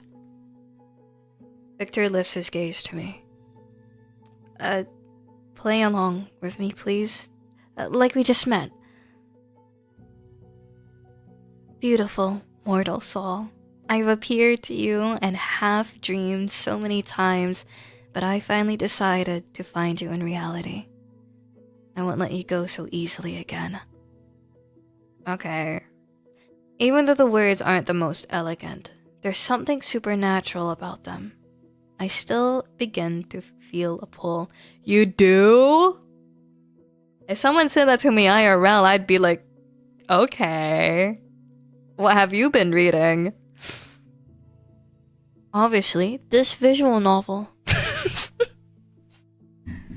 A shiver runs down my spine.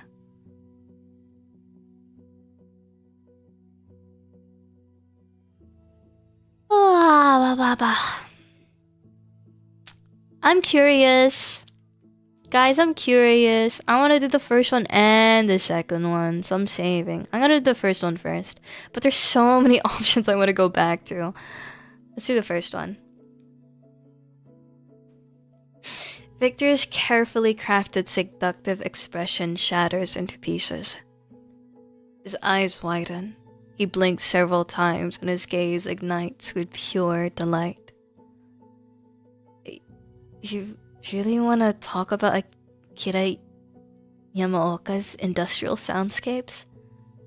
And how they create an all-encompassing sense of psychological horror that reflects the protagonist's inner turmoil. Because, I mean, the use of trip-hop elements in the Silent Hill 3 soundtrack is criminally underrated. Criminally. I mean... Yes, mortal. Your interest in such esoteric melodies is quite intriguing.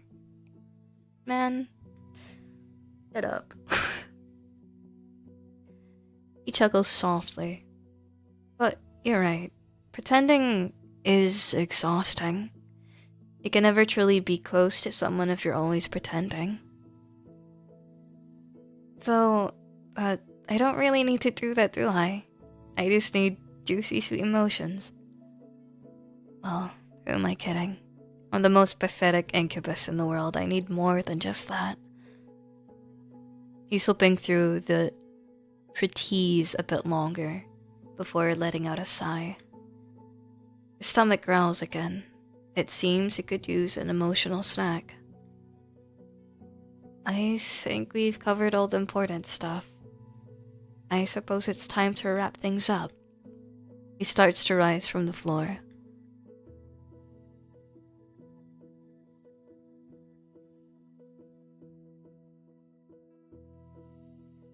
What? Wait, how did it happen that no one explained anything to you, even ahead of briefing of 2 minutes? I mean, they probably did, but he's enjoying his internet. I'll tell you, but promise you won't laugh? I promise. Relief washes over his face. I lied. Yes, wonderful. I accidentally sold my soul on the darknet. Yeah, see, he's enjoying his internet. He holds a dramatic pause. Go on. Fuck, what an idiot I was. I dropped out of college back then because of constant stress, moved into a tiny dump, and barely left my apartment. I was scraping by with some freelance work. I talked, well, sometimes I chatted with various anonymous folks from 4chan, people without names, gender, or age. And then I stumbled upon a stupid ad. What did I have to lose? Definitely not a demon, 756S, and the chat offered me a chance to escape loneliness. Later, after I turned into this creature, he told me he did it for laughs. He left no instructions, just wrote "get good" in chat and deleted all the contact. He was curious to see if I could handle it. His chance to escape loneliness turned out to be putting me in an incredibly deadly situation. He lifts his eyes to me. This memory is a fresh wound for him. Before I can even respond, he jumps up from the floor. But I've already wasted enough of your time. He clops his way to the counter. Oh, To be honest, I didn't really understand much. Those chapters are so strange. He lets out a quiet chuckle. But you know what? It was great. I haven't had this much fun in a while. I think I even ate properly. Finally, positive energy. I mean, for the... Nom nom nom. Thanks for the lunch. I'm not sure if I need to pay for that too, but I'll leave some money just in case. His tail twitches awkwardly. I haven't really interacted with people since college killed my will to live. It felt strange not to feel like such an idiot around someone. Thank you very much. Whoa! Look at my tip jar! Man, I'm not gonna die tonight, thank God. He tosses some money into the jar, then takes a deep breath and adds, and, maybe someday we could, well, hang out together? Not as lessons, just play some silly games like friends. Epic fat stacks. Hell yeah, brother. This is literally the game. That's literally the game. Why not as friends? We could make it a date. Okay, bud, I'll think about it. Ah, cool. Well, good luck with the rest of your shift, Calix. It was nice meeting you. The gas station returned to silence, broken only by the hum of refrigerators and my own two loud thoughts. So, a crazy god, #1 favorite still love that guy, a vampire thug, and a shy incubus walk into a gas station. Sounds like the start of a really bad joke. My life is now a joke, just great. I just wanted to pay my bills. I didn't sign up for interdimensional quarrels and therapy sessions for the undead. But on the other hand, I wasn't eaten. And I wasn't turned into a piece of furniture. By the standards of this night, that's a resounding success. I cautiously glanced to the door to Bob's office. There was a low, guttural humming, like a giant, disgruntled computer tower was working inside. The clock on the wall indicated it was the end of my shift. With a heavy sigh of relief, I began closing up the place. Finally, I walked through the front door, inserted the key into the lock, and was about to turn it when suddenly... Organism? I jumped in place, nearly dropping everything. Organism, your performance has exceeded all my algorithmic predictions by 47.3%. You're not just an organism, you are an efficient, flawless machine for generating currency. I am feeling an emotion your kind describes as managerial pride. If you keep up the good work, the possibility of receiving a 25-cent bonus will become not just a hypothetical, but quite real. Go, organism, restore your energy resources in return for further exploitation. What a relief. He vanished as suddenly as he had appeared, leaving nothing but ringing silence behind. I stood for a few seconds, processing what I'd heard, then I slowly turned the key in the lock. Click. First shift complete. I survived. And now I can do anything, which means...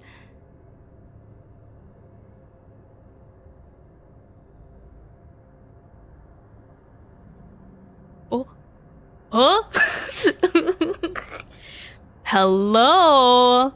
Guys. Guys.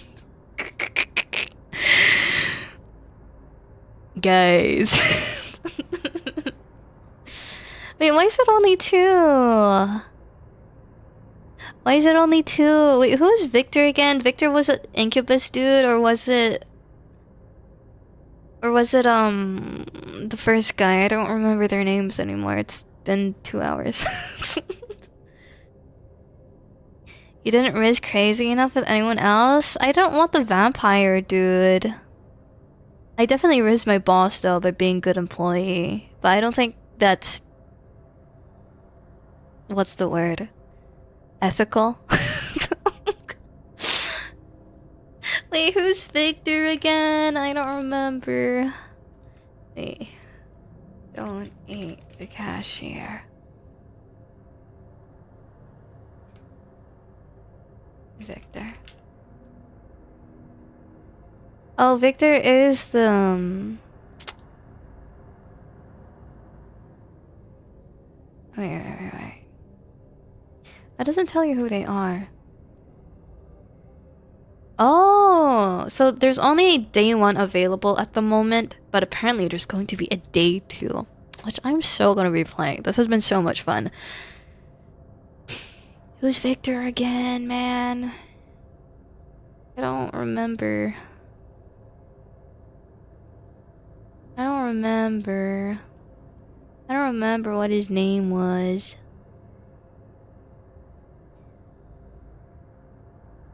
No, man. We'll save. I think I'll play the other endings on my own. Because it will take too long to do on stream. Bob! Oh no, Mr. Manager. We're not saying goodbye just yet. I head back to the gas station and push open the door to his office. In the middle of the room, buried under folders and invoices, stood a gigantic, ridiculous canopy bed. And on it, surrounded by rose petals, reclined Bob.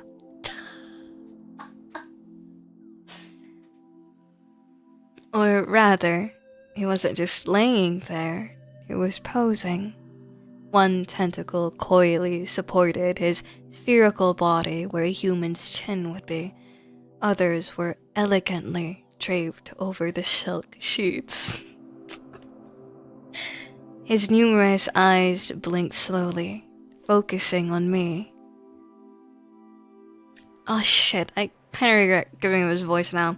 Ah! Organism! I wasn't expecting you so soon! His voice, as always, boomed in my head, but now it had a sultry undertone. How the fuck?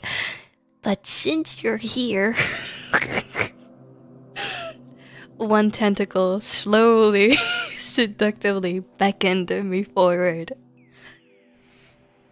I propose we spend the evening in romantic engagement.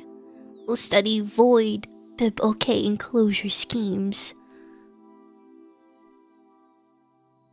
What would I be doing? What you do in this situation? I don't know. I wouldn't even find myself in this situation. I took a step into the office and slowly closed the door behind me. No art! No CG! No art! What do you mean? Okay, let's call Victor. Victor promises to come faster than the wind. Well, he'll uh-huh. That was the CG. Oh my god. True to his word, when his car pulls into the parking lot, he nearly knocks over a trash bin. My bad. I don't remember who Victor was. I'm really bad with remembering. It's an old, well-maintained car. I'm thinking he's the Incubus, but I don't know. I don't think I did too much to riz him. Inside, it's warm and it smells nice. His apartment is exactly as I imagined. A bit cluttered but cozy. Oh,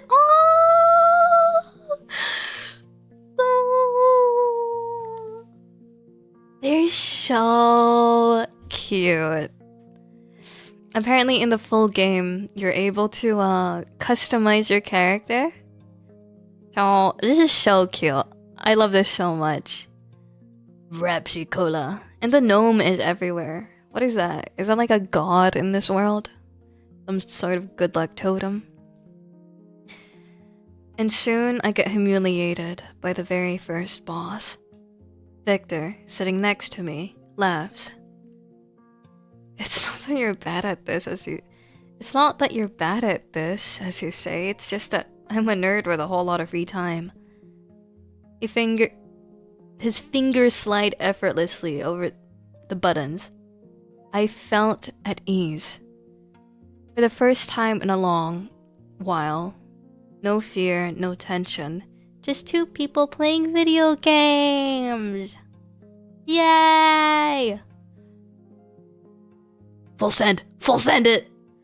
He freezes for a second, then a blush appears on his violet cheeks. He coughs awkwardly, but doesn't pull away. Instead, he gently leans his head towards mine. Oh, they're so cute! You've made me so happy in just one evening. And I'll do everything I can to make you happy. I close my eyes, listening to the quiet clicking of buttons. An incubus partner. My partner is an incubus. And he's better at Souls-like games than I am. For now. Something very interesting is definitely happening with my life. Oh, I want to know the other endings now. Man, wait. I want to know. I want to know so bad. This is a guy I like, by the way. This is the guy. It's the guy that I wanted. Okay.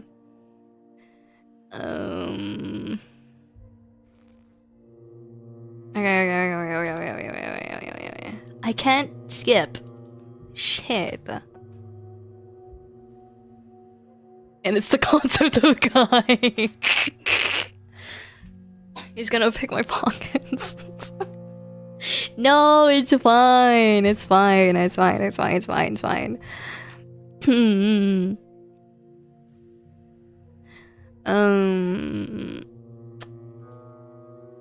Okay, I'm doing good.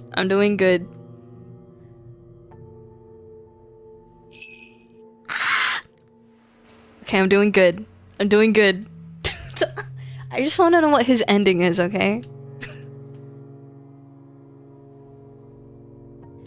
Literally a clown. The one out of all the cast, I literally like the clown the best.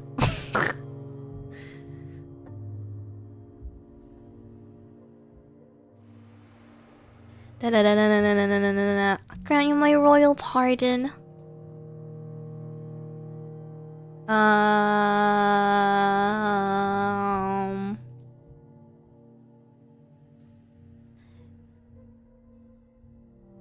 I know, it's so cool.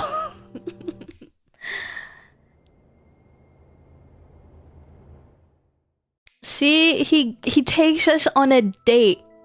He takes us on a date. He has food prepared for us. The other peeps, we talked to him too. But at least this feels like a date.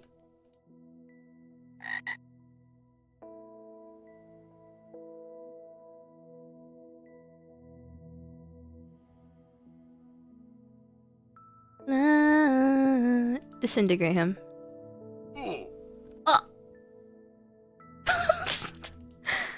No, bring it back.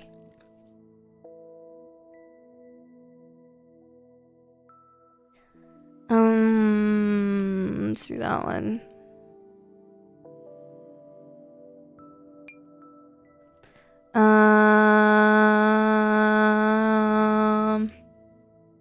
Okay. I'm just picking.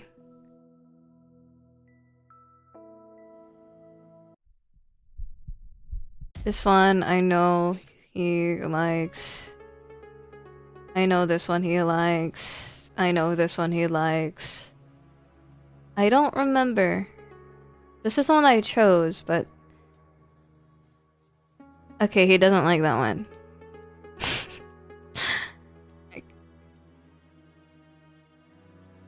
To hell with the night.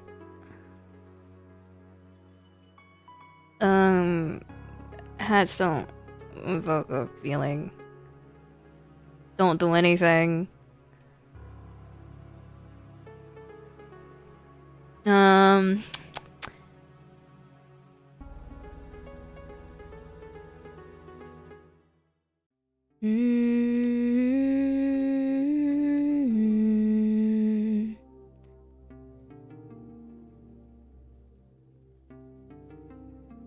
Okay, he didn't like that one.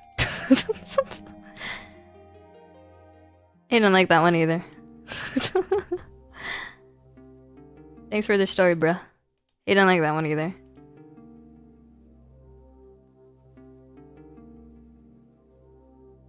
Hmm.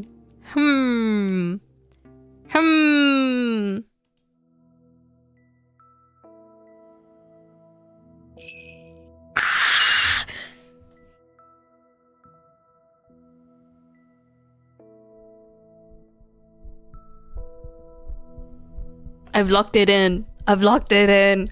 I've locked it in.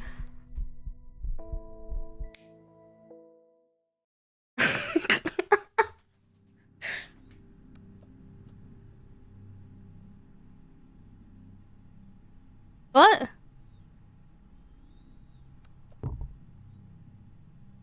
The jar is full of money. No, it isn't. I see the friend that still. Even more successful, the client tried to fill the entire station with money, probably due to extreme affection for you. Unfortunately, the terms of don't allow second action tips exceeding an amount set by the council were disintegrated. To my great regret. So I could have won, but due to laws, man, the government.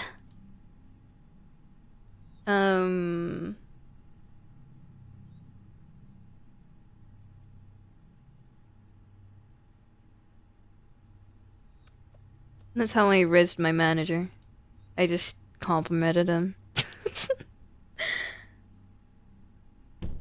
No, it's just dude. I don't know if I want to know this guy's ending, but I did say I was curious with how his life story was gonna go. I'm not particularly interested in him, but is whatevs.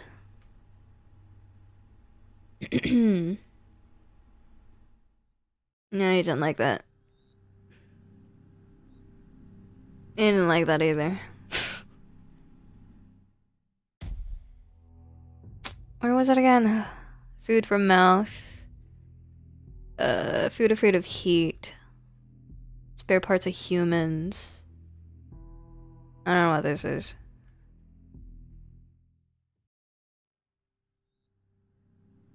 Okay, he liked that one. Um.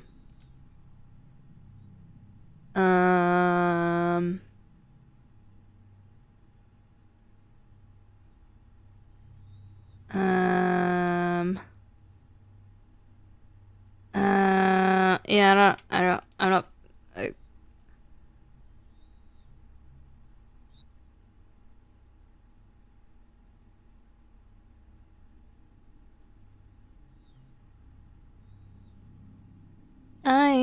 know. I don't know what to do here.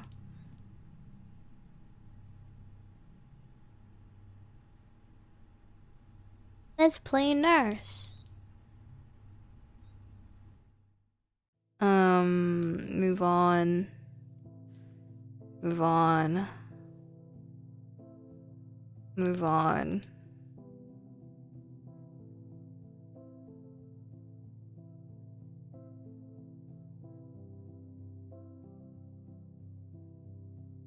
Move on. Move on.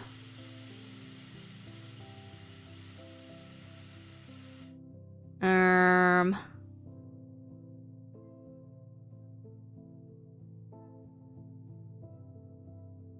Um.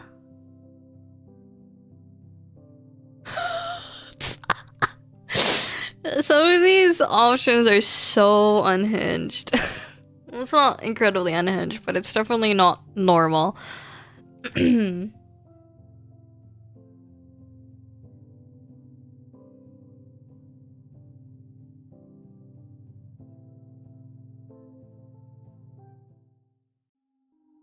Um,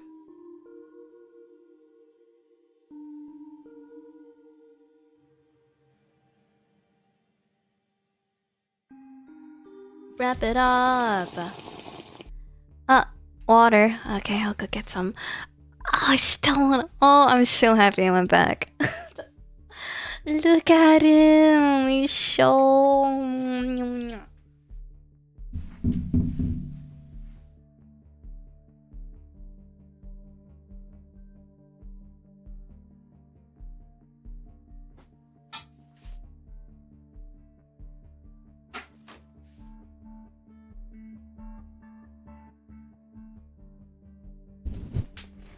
Very much a cutie patootie. I wish I could raise this guy up. Just for more pets. You know? Purely for the pets. Can I pet you? Oh, it's so cute. It's so cute. So cute.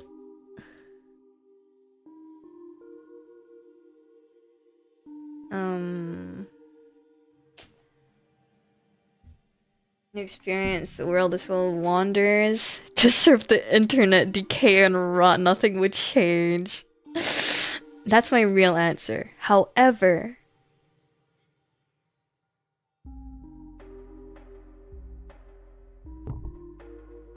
well, he does eventually leave with money.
He is cute though.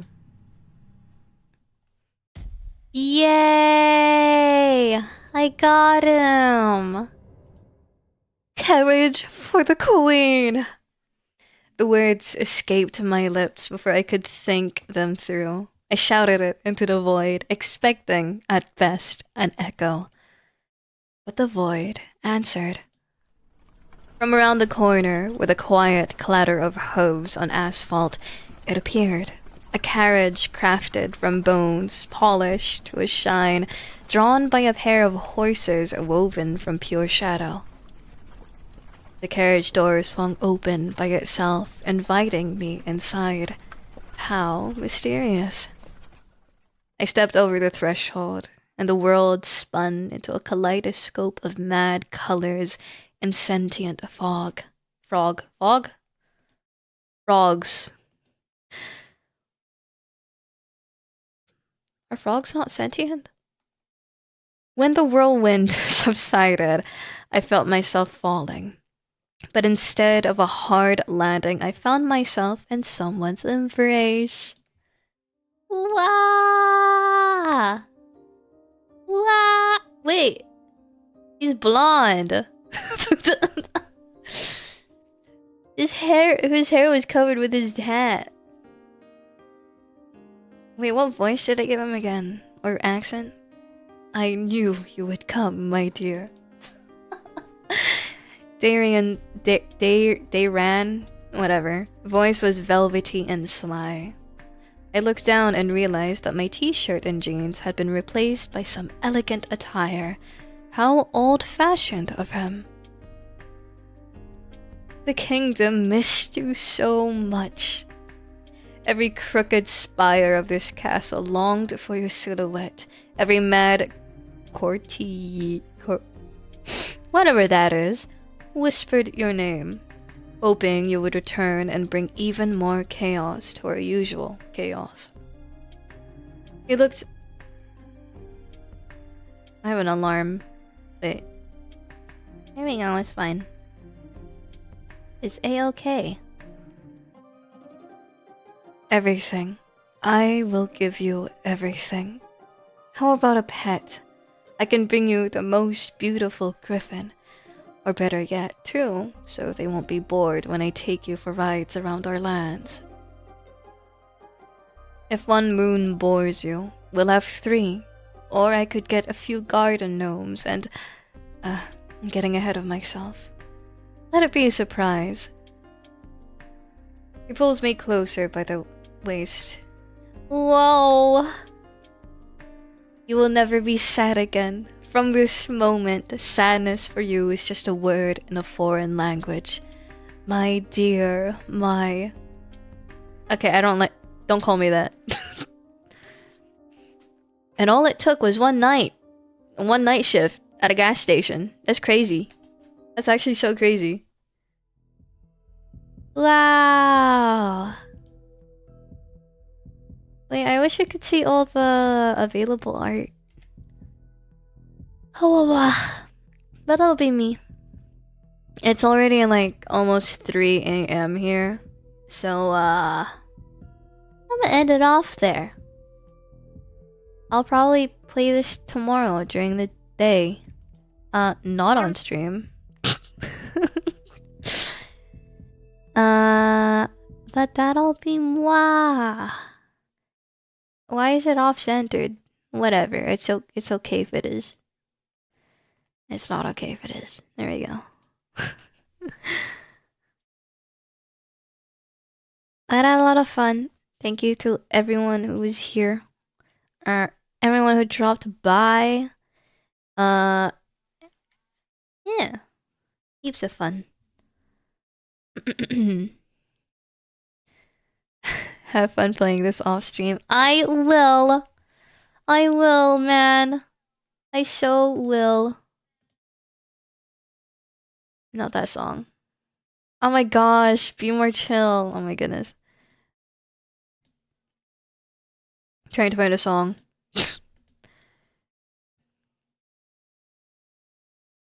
Trying to find a song. This is good enough. Okay, that'll be me. Should I raid into anyone? I don't know who to raid into. Interesting. YouTube doesn't have to worry about shit, because that's even more of a bigger decision, because I don't know anyone to transfer over to for raiding.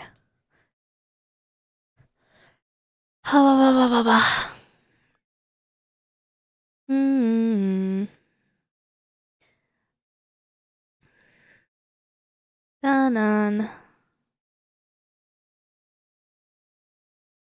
Let's raid into this person. They're also reading, so like, and they said it's cozy script reading. So it's close-ish to what I was doing anyways. Yeehaw. Yeehaw, partner. Creator dashboard.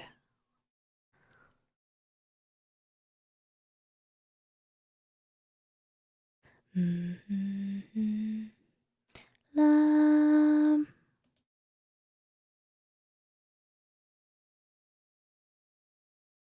Wait. I gotta slash raid.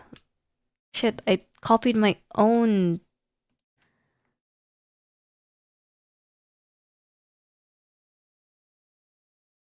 Oh.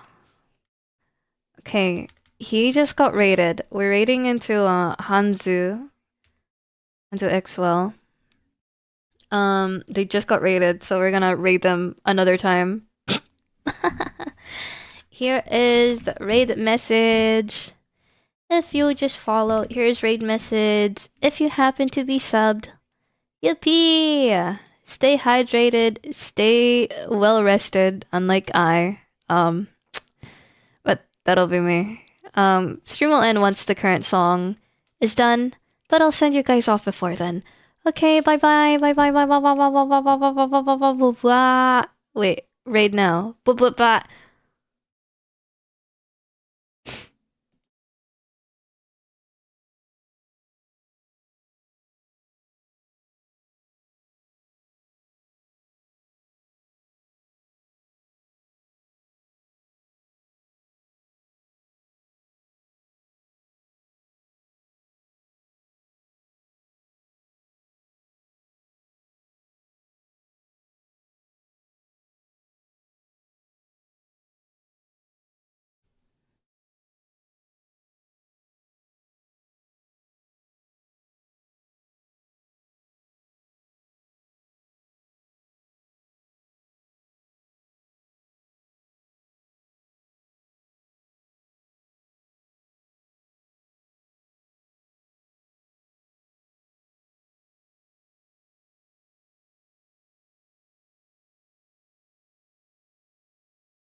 I need to end.